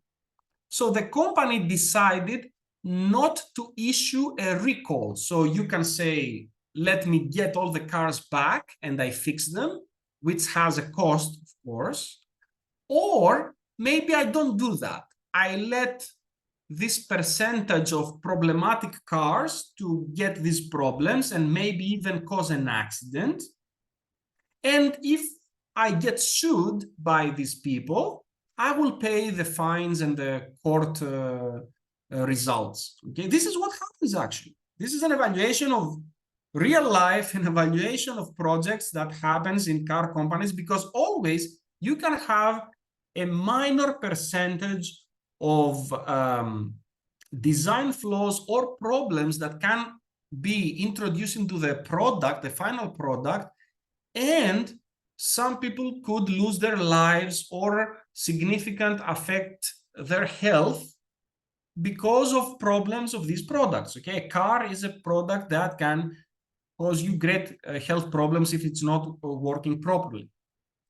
So they thought, they made the cost benefit analysis and they said, what is the cost of the recall? the cost of the recall was $137 million.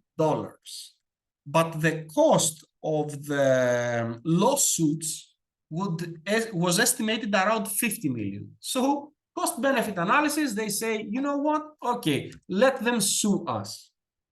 Okay, but what they didn't include was the negative publicity after this. Okay, so they failed to include all the associated evaluations for this project. They simply said, let's make it monetary.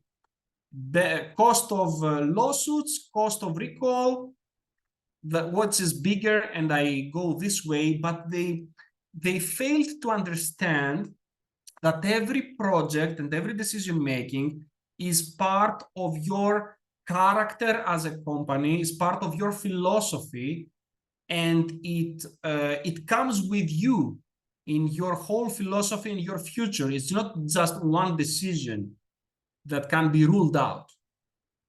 Okay, so it had such a negative effect on future Ford sales in all models that in the end it would be more important, it would be more profitable to make the recall rather than cover the lawsuits. And you can see this in the CSR, the corporate social responsibility of many businesses, that now most businesses have a separate department of corporate social responsibility, and they make actions like, for example, you see bottles of water and they have a picture of a forest outside. Have you seen these bottles of water that have pictures of forests? What does the forest have to do with your bottle of water? Or sometimes they say, if you buy this bottle, we give 10% to the conservation of forests. Why do you care when you drink your water if this is associated with an action like this? And if so, why with the forest? Why not give this percentage to sick people, for example, or something else? Because we make this association, okay? I don't know if anyone wants to participate, of course. We make this association of a product that we consider natural as associated with nature, okay? So this comes from us, from the responsibility of the consumer. It's not a straightforward connection. Yes, Konstantinos, please. In this case, it's also a matter of the most recent and topical, disaster or matter of concern. You make the water green because of all the natural disasters that happened during the summer, and so it's like, hey, look at us, we're doing things for the environment. Kind of, it's marketing. Exactly. And it's something that you mentioned before. So if marketing is effective like this, it's also the customer's responsibility, right? Because of course, if people are more educated and better educated, they can also push forward to better actions from businesses as well. And this is considered an externality. It's not in the straightforward evaluation of the cost and benefit of the investment of the project, but a business or an agency, a government, has a total philosophy. So when we make these evaluations, we always need to consider the total philosophy, either to some criterion or to the criterion of the market as the people, the stakeholders perceive it. Konstantinos before said about the philanthropy. In this case, you care for the people who receive these actions, okay, these results. Can I say also? Yes, Konstantinos.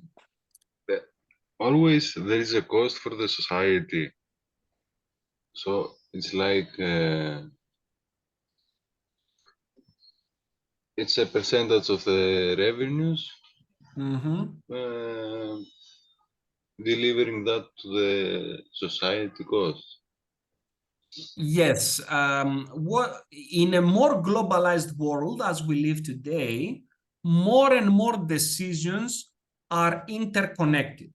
Okay, of course, you can have some decisions that are not directly affecting society, but if we think about it, the society is very much interconnected. Okay, so for example, you may decide how many children you have in your family if you when you become a father, and you make a decision of how many children you have, but this is a decision that affects society as well. And it's not only about the population of the society, it's about who is going to work for the society, how much the society and the government and this country invested on you. For example, the brain drain of people who decide to go to another country is also very much associated with social impact. It may be a decision for yourself. You say, you know what? I have a very hard time in Greece. I'll go to live in another country and have a better environment in my professional aspect.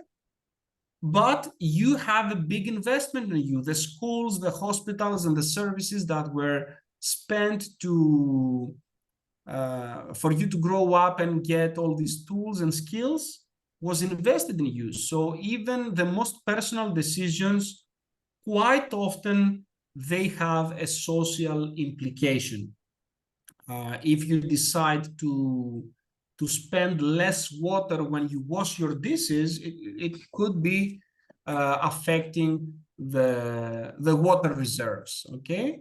The problem is that usually individuals have a small impact as individuals, but a big impact as a total. Of course, some decisions are not so much affecting the total. They have different levels, but we live in a very much interconnected society today. You want to ask something else, something more specific? No, and water companies, I think their products do the lowest cost for the society. Well, Yeah. there are companies who always focus in cost, lower cost, but also there are companies who focus on quality, and sometimes you find an expensive bottle and say, oh, I will take the expensive one. You know what is an example where you see this? In milk, for example. Some people say, you know, I will buy for my child the expensive one. And they see two bottles. One bottle is €1, another is 150, and they say, I will buy the expensive one. Why? They make an association of price with quality, which may not be real, actually. And Greece is also very much affected by this. We don't have a very good market research of consumers, and people spend more money, which sometimes is not associated with higher quality. And this drives prices up, especially in products that are associated with children and sensitive areas to our sentiments. Okay, so from the other side, yes. but from the other side, the company which have revenues of 150 euros, for example, for a bottle of water,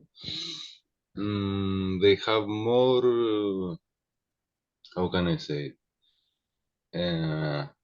more opportunities to evaluate friendlier production methods, for example, or recycling methods. Because they have the income, you say, the assets. Yes, yes. Yeah, well, that's the It's idea a prospect, I yeah. introduced about the free economy. The free economy supporters say that the businesses that make more profit, they are not scammers, they are not marketing controllers. That's one side that Konstantinos Koutsogiannis introduced, okay? Say you have a free market, but there are people and businesses who control the marketing and control the supposedly free decision-making. But the other side is what you say, second Konstantinos Psarakis, that No, actually, the businesses that are profitable are good producing value businesses, so they get this income and They they should grow. produce value. Well, I'm telling you the two sides. Okay, let me give you another example. I have friends who buy very expensive cell phones. Okay, 1,500 or 2,000 euro cell phones, and some of them are not very rich. Okay, they see others that buy expensive cell phones, and they buy these hugely expensive, to my preference. That's a personal preference. Okay, and I buy a very cheap cell phone, and I tell them, "Why are you buying this cell phone? Is it, I mean, so much faster? Do you need it for your job? What's the practical use?" Okay, and they say, it's better quality. I will keep it for longer. Maybe after a few years that I don't want it, I can resell it and get back most of the amount. So it's like an investment for me, but for me, it's not. Okay, so for these people, these businesses are lifesavers. Okay, they give you this great quality product, and they deserve all the profit they can make. But for me, they are marketing scammers, because they create you a need that maybe is not so much important, especially for a high school student or someone who is not a professional using his or her cell phone. So we can have both sides. You can say it's a personal preference, and it depends also on the type of product. For example, the fast food industry, even though it has a variety of options, you can find souvlaki, pizza, hot dog, hamburger. Okay, you go out and you say, what can I buy with my €5 bill? In this case, the fast food industry usually compares quantities. That's why in pizza shops, you see offers: buy 2 pizzas, get a third one as a gift, okay, for free. 2 + 1. These are industries that have elasticity in their pricing, okay? The people there focus on quantity, even though the products are different. But in other cases, like restaurants, which is again food industry, you can say that I don't go to this restaurant that has a hamburger. I will go to the other burger restaurant because it makes this specific sauce, for example. And you pay a higher price, and you go to the other restaurant, and you have a preference. So some products are prone to elasticity and quantity and selling like that, and the differentiation is not important. But for others, in other industries, differentiation is important. So I gave you my example for the cell phones, but for others, it could be a very important differentiation in the product in order to invest a bigger part of their income. Anyone else wants to comment something? There are many strategies, I would say, reasons of implementing a price or according to a quality, a product's quality. But in my opinion, just need to exist a meter. How can I say it? Because profiting or over profiting, super profiting, creates the, I don't remember the word.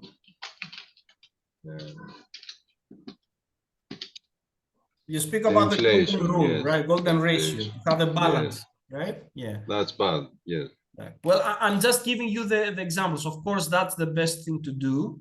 Another example is when you have some football players having riches, great riches from kicking a ball, and you say, why don't this money go to hospitals, for example, or schools, or something else, or people in need, right? Yeah, some seriousness about Well, decisions. we say serious, but this is the freedom of choice. That's the matter. You don't go to a stadium to see doctors save lives. You don't go to a stadium to see people in need to getting fed. So that's the problem. We say that there are good choices, but there is also always the problem of who is making these choices. But for now, it's not a problem. We made all this theoretical background. We had this discussion.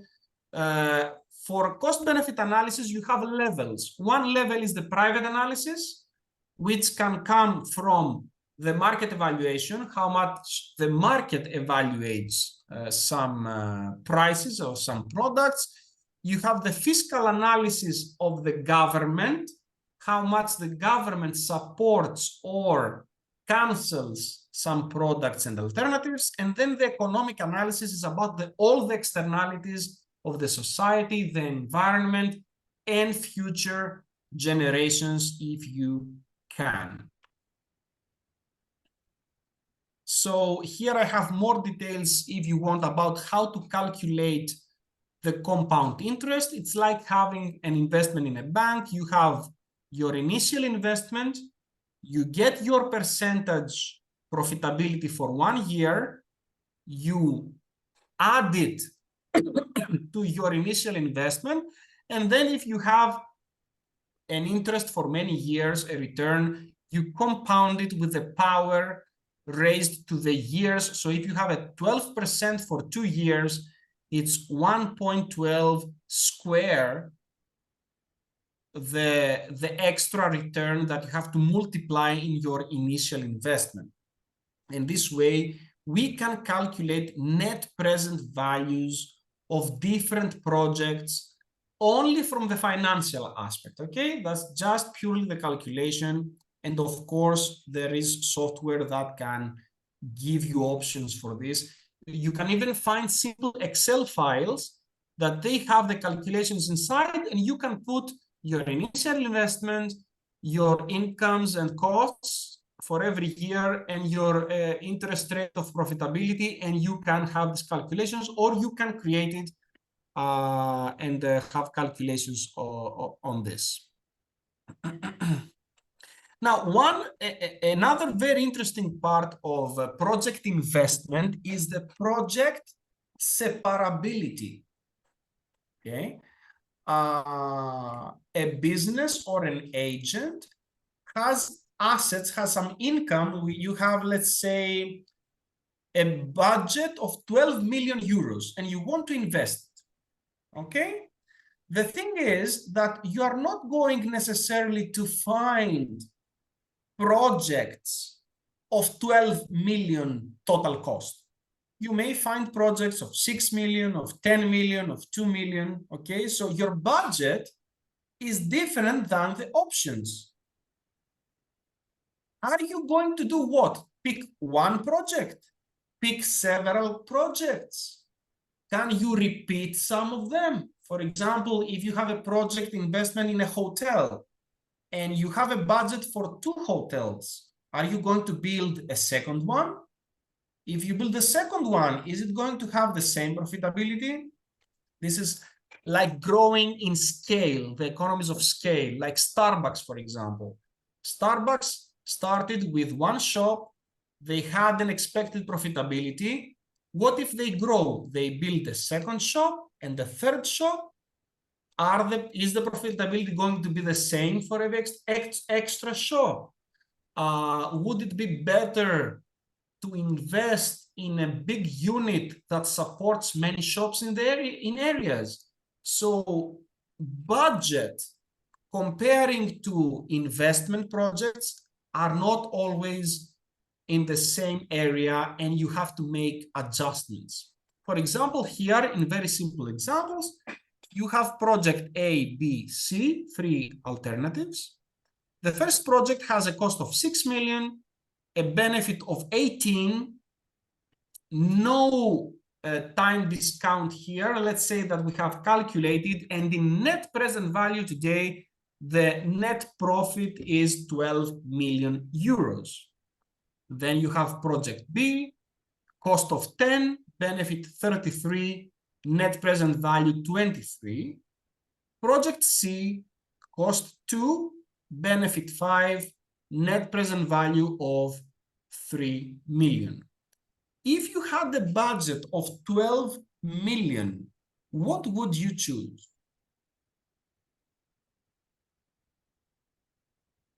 In this case, if you have these 3 projects. The third one. The third one, C.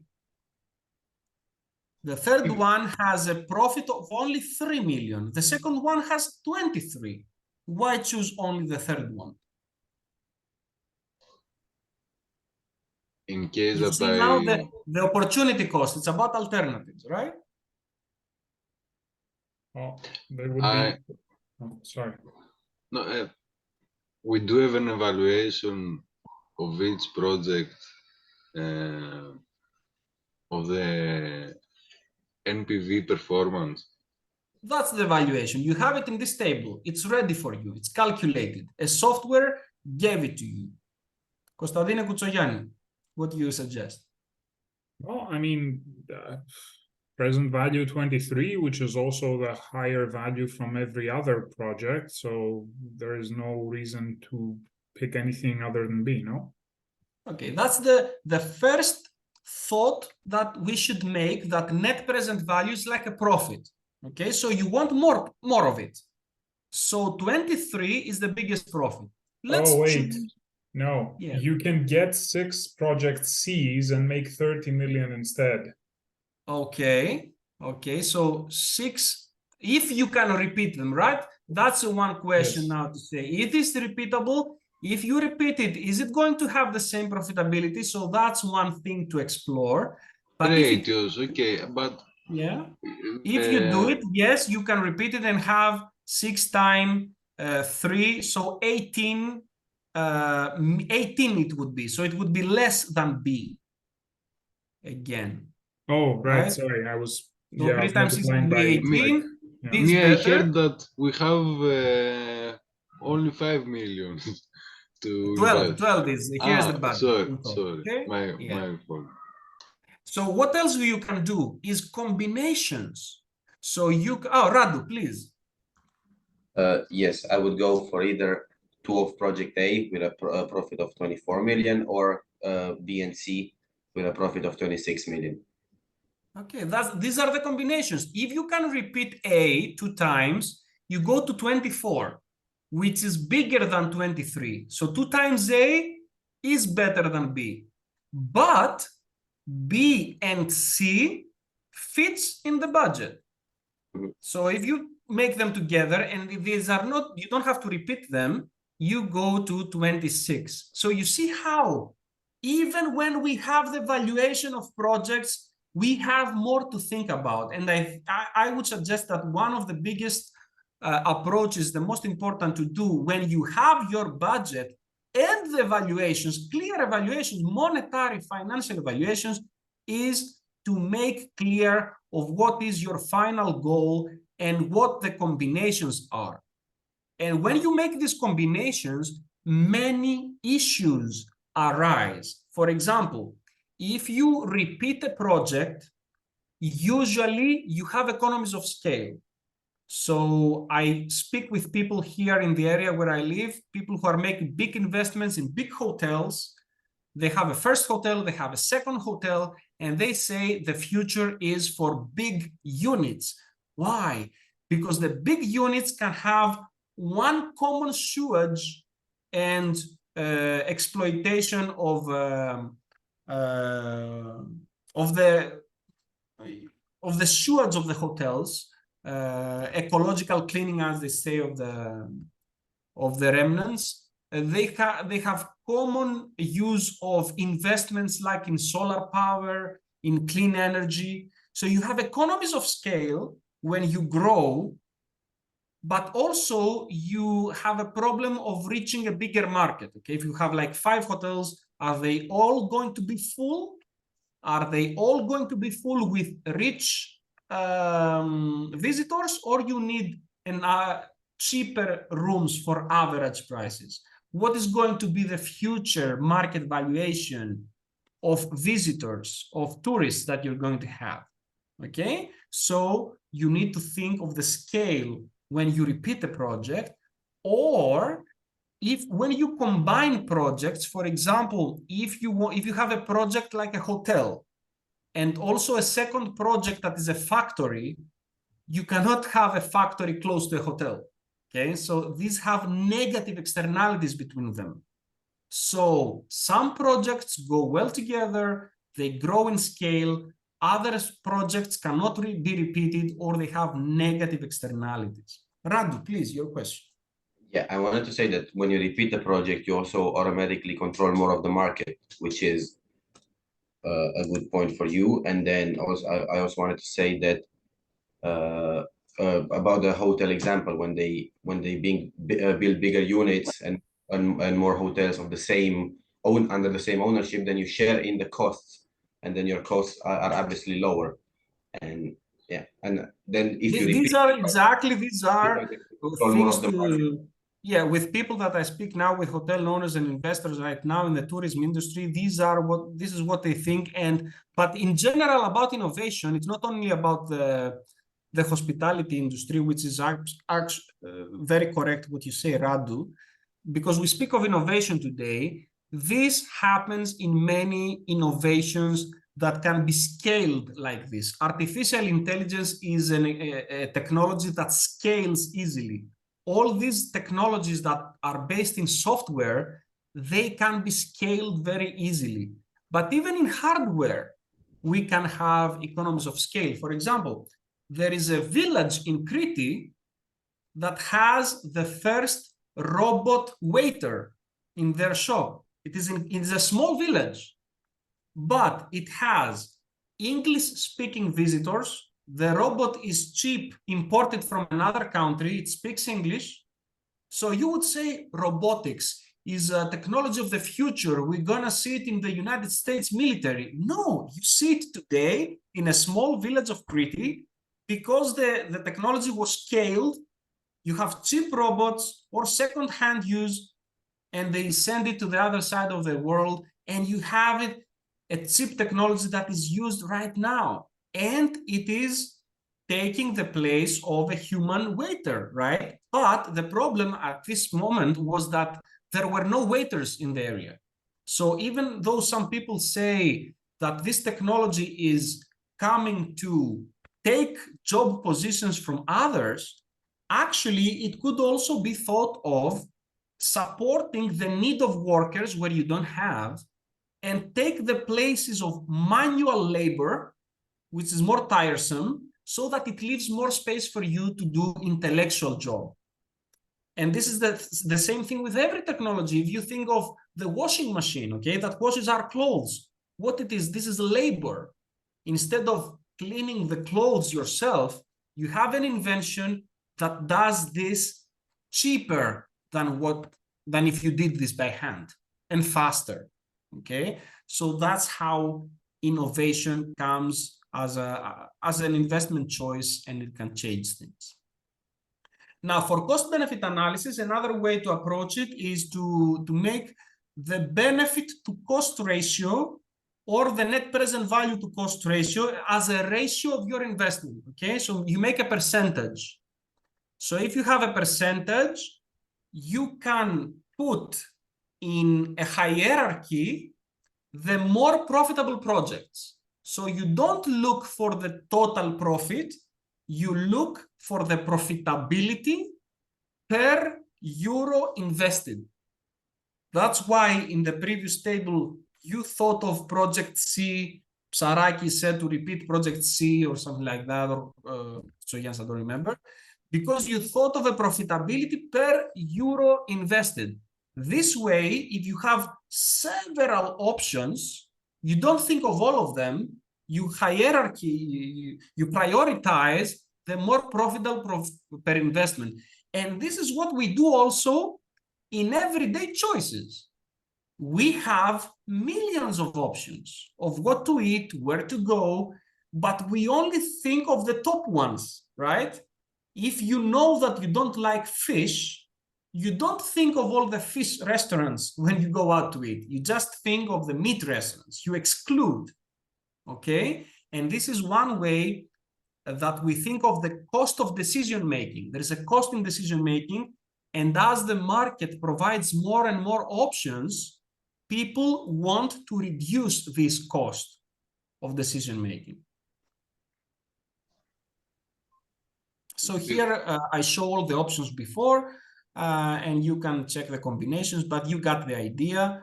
And if you don't have repeatable projects, you just ignore the repeatable ones. So here is what I explained before.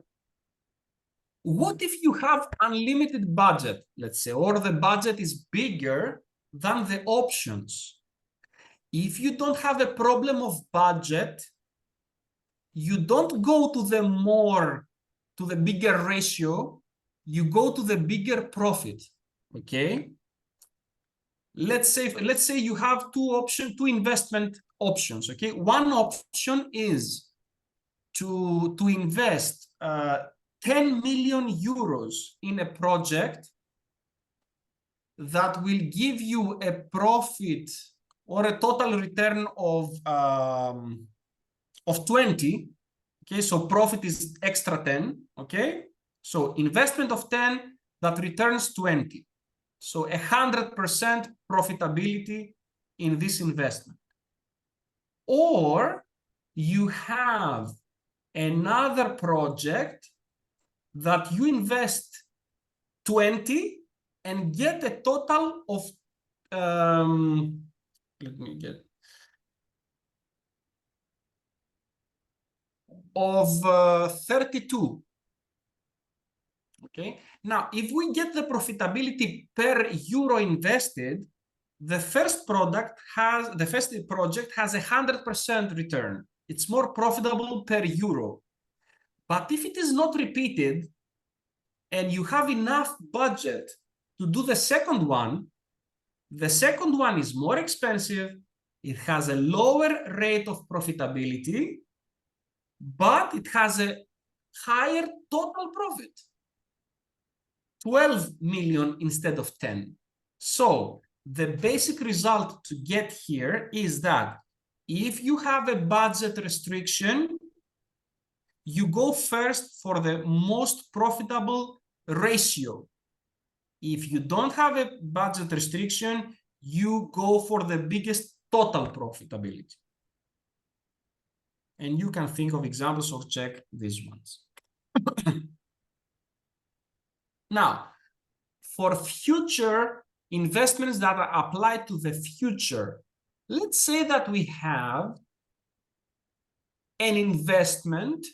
Let's say that we have 100 euros available and we can put it in the bank, okay? And the bank gives an interest rate of 50%.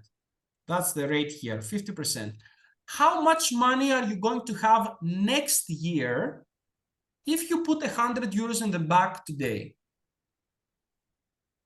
It's 100 euros plus 50%, 150. Okay, let's draw a line. What you see here is a line between this year and next year, okay? So from 100 euros today to 150 next year. As long as the rate is stable at 50%, all the projects that are higher than this line are better than this one. Okay, so if you have a project that offers you 160 euros next year, it's better than 100 euros today. Okay, because 100 euros today is evaluated to 150 next year. So everything that is above this line is better than this project. Everything that is under this line is worse. And you can have combinations. Okay, let me see if I can share. Okay, you can see my mouse here, I think. So if I have a project that gives you 50 euros today and 50 euros next year, it's going to be a dot here under the line. So a combination like this is worse than your current project, while a project that gives you 50 euros today and 100 next year is going to be somewhere here, because 100 next year plus the 50 today, the 50 will grow up to be 75 next year. So it's going to be over this line. So we can have a graphical representation of available options also in future evaluation.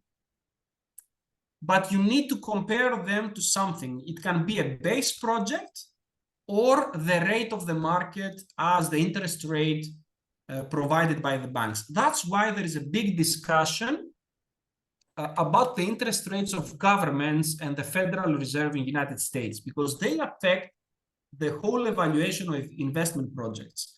If you have higher interest rates, people will have more expensive loans to pay, and it will be more profitable to reduce their investment into bank reserves or more stable investment projects.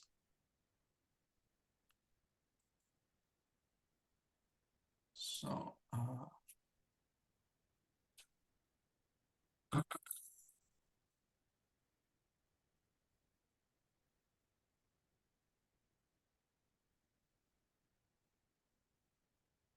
so extension now, I will go into health now. I will skip some information, not to make it very long.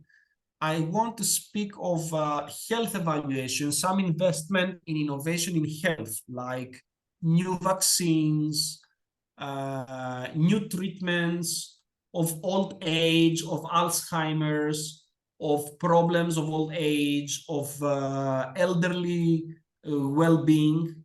We have a big industry in health treatment right now. I mean, we always did, but it grows immensely because the population of the world, it becomes bigger and older on average. So what is interesting in the cost-benefit analysis when it is applied in health issues is that you cannot always have cost-benefit analysis in the evaluation of health and life. Okay, you cannot compare if one person's survival from a treatment that is very expensive is better or worse than the treatment of a small disease that is like a negative effect on your everyday life, but in many people. It is very difficult to evaluate the results, okay? Here you can have 4 alternatives. You can see them here. Let's go from the bottom up, okay? You start with cost-benefit analysis. In cost-benefit analysis, you can evaluate, okay, even the results no matter what. This is what happened in the car industry. Some people lost their lives, but the insurance companies had an evaluation of the lives. They said, for example, every person killed from an accident is a cost of $1 million. Okay, so they had a monetary evaluation even for living, for life. Okay, so in this case, if you have an evaluation of everything, you can take it from the market evaluation, from insurance or anywhere else. You can do proper cost-benefit analysis, measure the cost, measure the benefit, time factor, discount factor, do your calculations or use a software, and then compare the alternative projects. So in this case, usually we take the market evaluation. So let's say, what is it better? An investment in a new pill about obesity or an investment in a new vaccine for COVID? Okay, you have 2 problems and they are different. Different types of results, different types of problems. What if you sell this? What if you sell the pill and you sell the vaccine?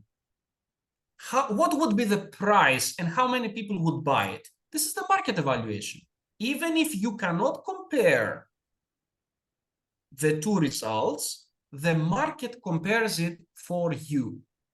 But the problem is that it also depends on who has the money to buy, okay? Because maybe there are more people who can get the vaccine, but they live in poor countries where they don't have obesity and they wouldn't buy the pill of obesity, but they would very much need the COVID vaccine, okay? So in this case, the market valuation does not evaluate the market power of poor people equally to richer markets, okay? So that's the ethical issue that we had before. But if you go like this, cost-benefit analysis, you can go like this.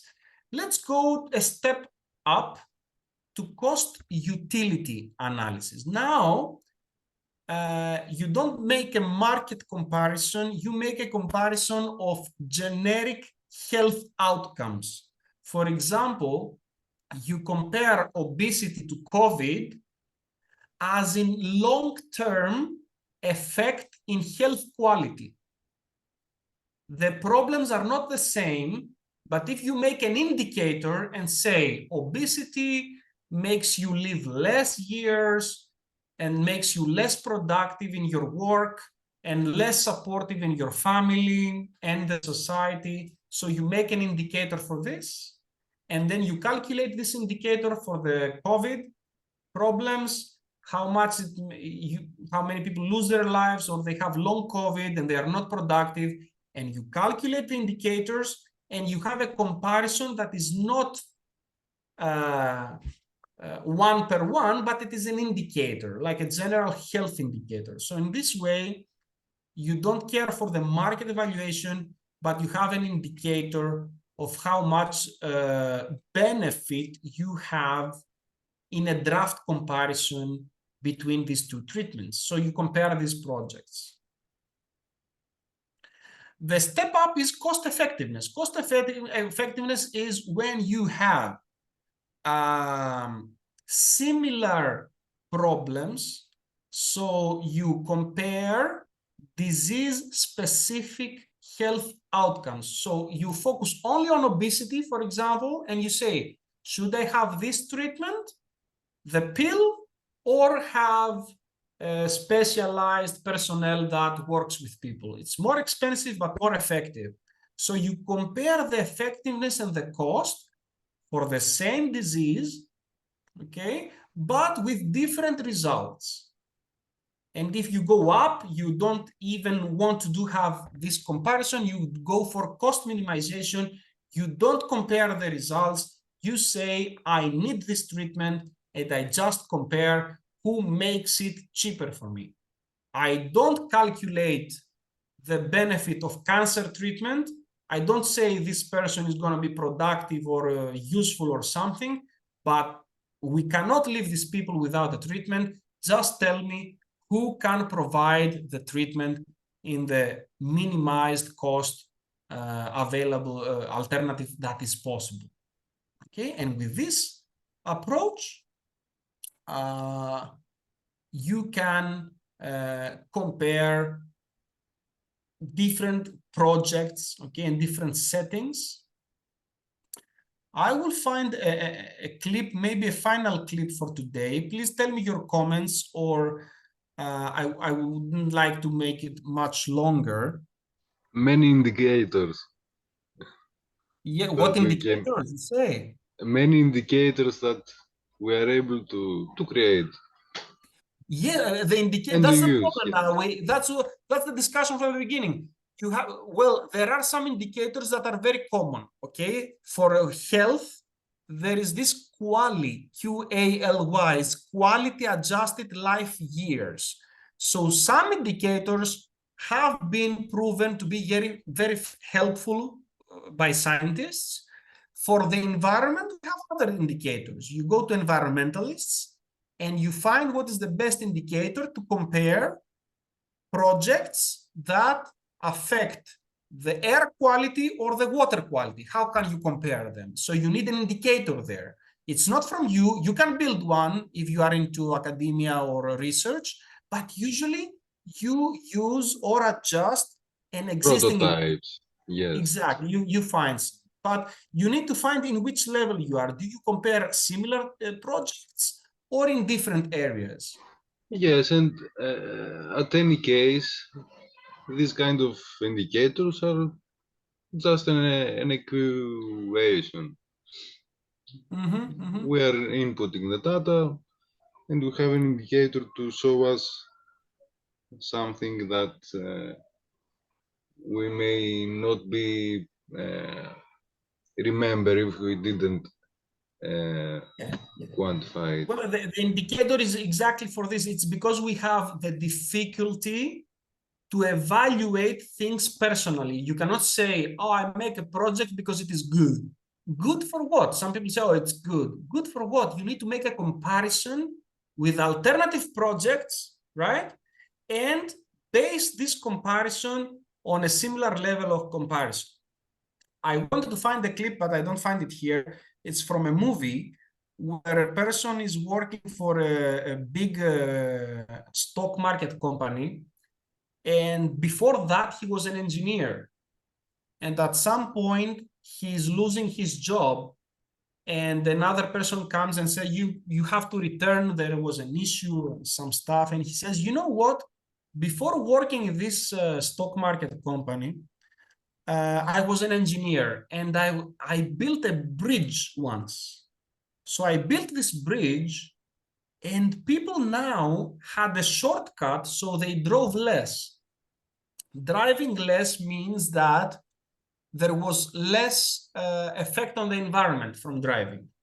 There was less resources wasted in driving and fuel and taking care of your cars and assets. There were less damages, less accidents.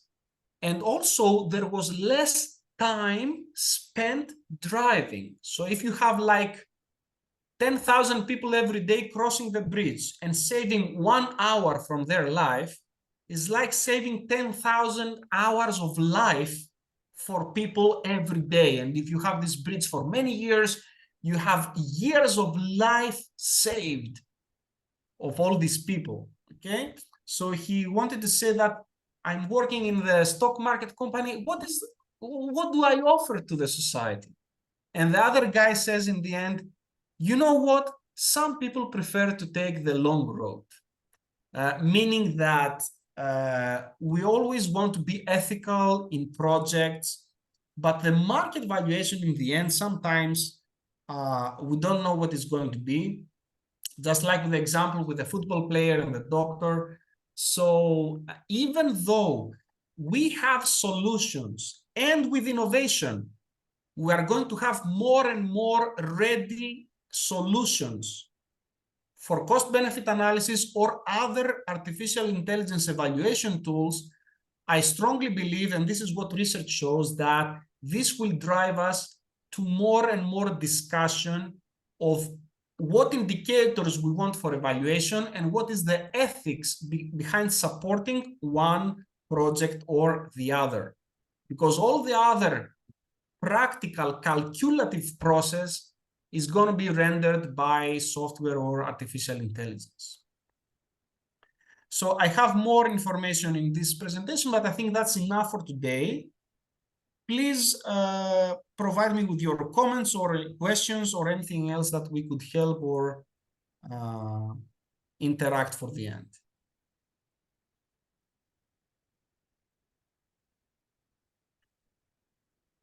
So you mentioned that there's been a lot of criticism for cost-benefit analysis. Is there a better method that receives less criticism? Well, actually, it's not a lot of criticism about the cost-benefit analysis itself, but it's mostly about this rationalized decision-making. Okay, so this is the most simplistic and applicable way to evaluate projects. Okay, I would say that there is no other common alternative for public projects as cost-benefit analysis. The only alternatives are those that I showed you here, depending on what the nature of the industry and the project is. Okay.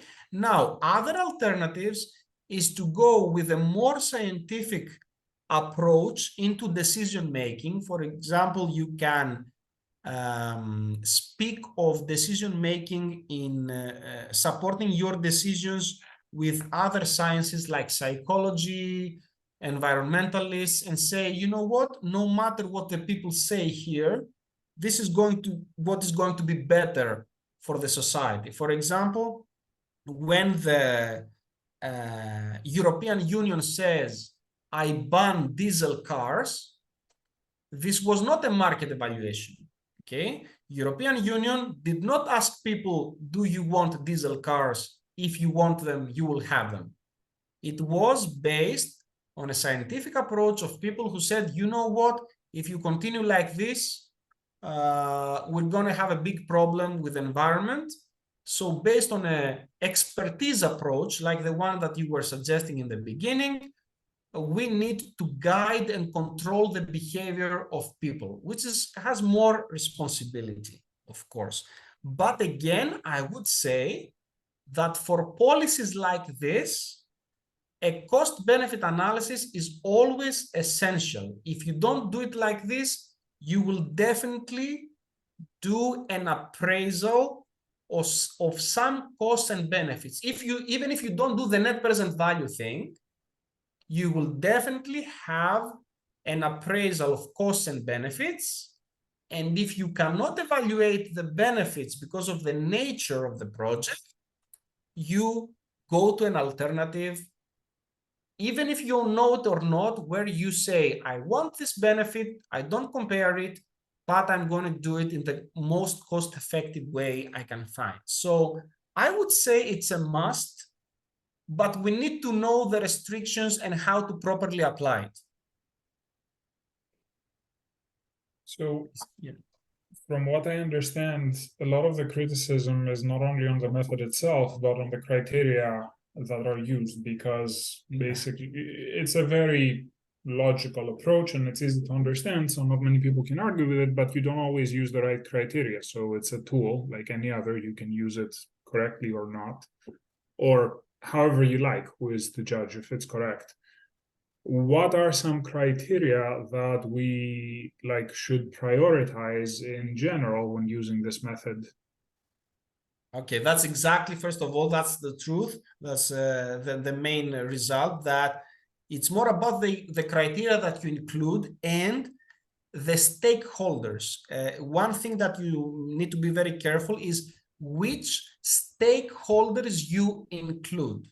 Okay, one thing that private institutions do is that they include only the stakeholders that they care for. For example, you may care for only for the stockholders, or the managers make the decision without taking into account the well-being of the workers, the externalities to consumers, to society, to the environment. So more and more projects have an inclusion of these aspects. So if you build a factory, for example, today, and you have no environmental criterion for the effects on the environment, maybe 50 years ago, nobody would tell you something, but today they will tell you, hey, you're missing something. So one thing to do is the inclusion of all stakeholders and the proper evaluation with a commonly accepted criterion. For example, in Greece today, there is a proposal that people should be allowed to work for 13 hours a day, okay? And some people say, oh yeah, that's reasonable, why not? So is this going to be commonly accepted? Is it something that you can include as an acceptable hypothesis in your evaluation?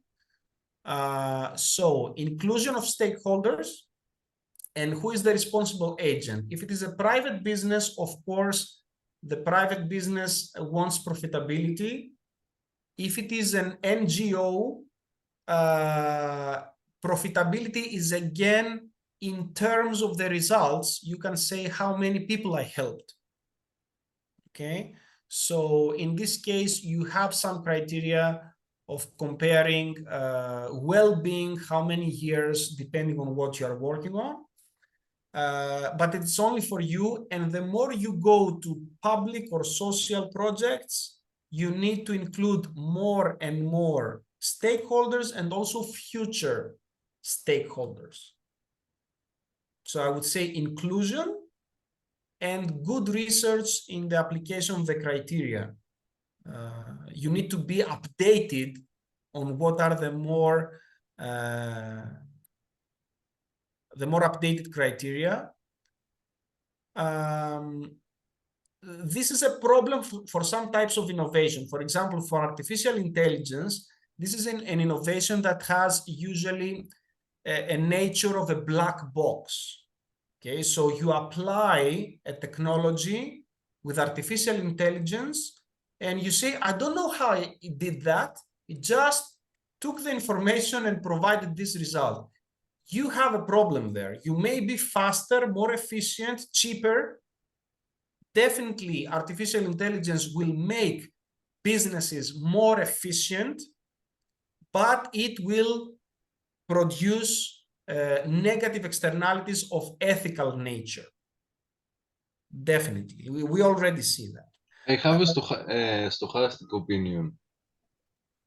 Yeah, there are two types of uncertainty. Now, the thing is that we have, if we go into uncertainty, you can think of two types. One is risk uncertainty. Risk is when you know the results and you have some probabilities. So you want to assign the proper probabilities of what is going to happen. It is probable that this happened, that's the probability. So you have an evaluation there. But we have other types of uncertainty also. We have Bayesian, let me write it here, of night. Bayesian uncertainty, so with an I, is a type of uncertainty where you don't even know the results. So more and more innovation now has these types of uncertainty. So you need to allow for some safety measures that you have enough resources for the unexpected. And this is something that is going to be more prominent in the future. It's not risk because you don't have the probability. Risk is when you have the probability, is unknown results, and we'll need to have like a buffer for these types of innovation where we need to be ready about anything. Like we will see now, for example, agencies to be created of how to control AI in case something happens. Okay, these agencies will be resources that are spent just in case, and they will try to find out what could happen that we have not even thought about so far.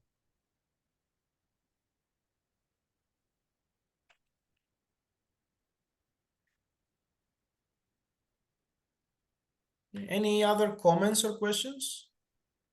Of course, it's a very big subject. I tried to include all the philosophical conflict around decision-making. So if we go into decision-making, it can be very wide. I even included the social decision-making and the political systems, economic systems that we can follow. So it became very wide. I didn't include more details about how to work with cost-benefit analysis because it's a whole lecture on how to work with this, but it is a financial approach. You use it as the financial economics. You have spreadsheets where you have measures of benefit and cost. And this I told you that there is more and more software working on this, or even Excel or Google Sheets that can calculate. You can find even samples of cost-benefit analysis sheets for free on the internet. You can put inside your evaluations and have some examples of cost-benefit analysis, but then you will need to address the issues that I told you today about how you manage your budget, what stakeholders you included, and what evaluation criteria you applied to your results. Okay. So I think that was quite a big part of your Sunday. Thank you very much for your presence and participation. Thank you too. And Thank I'll you. surely be happy to interact with you for anything that you're interested in your future research or practical applications. Okay, it's something that I'm also working on, and I will be happy to cooperate and see what can be produced from these areas. So thank you. Have a nice rest of your Sunday. Thank you. You too. Bye bye. And we'll be in touch. Goodbye.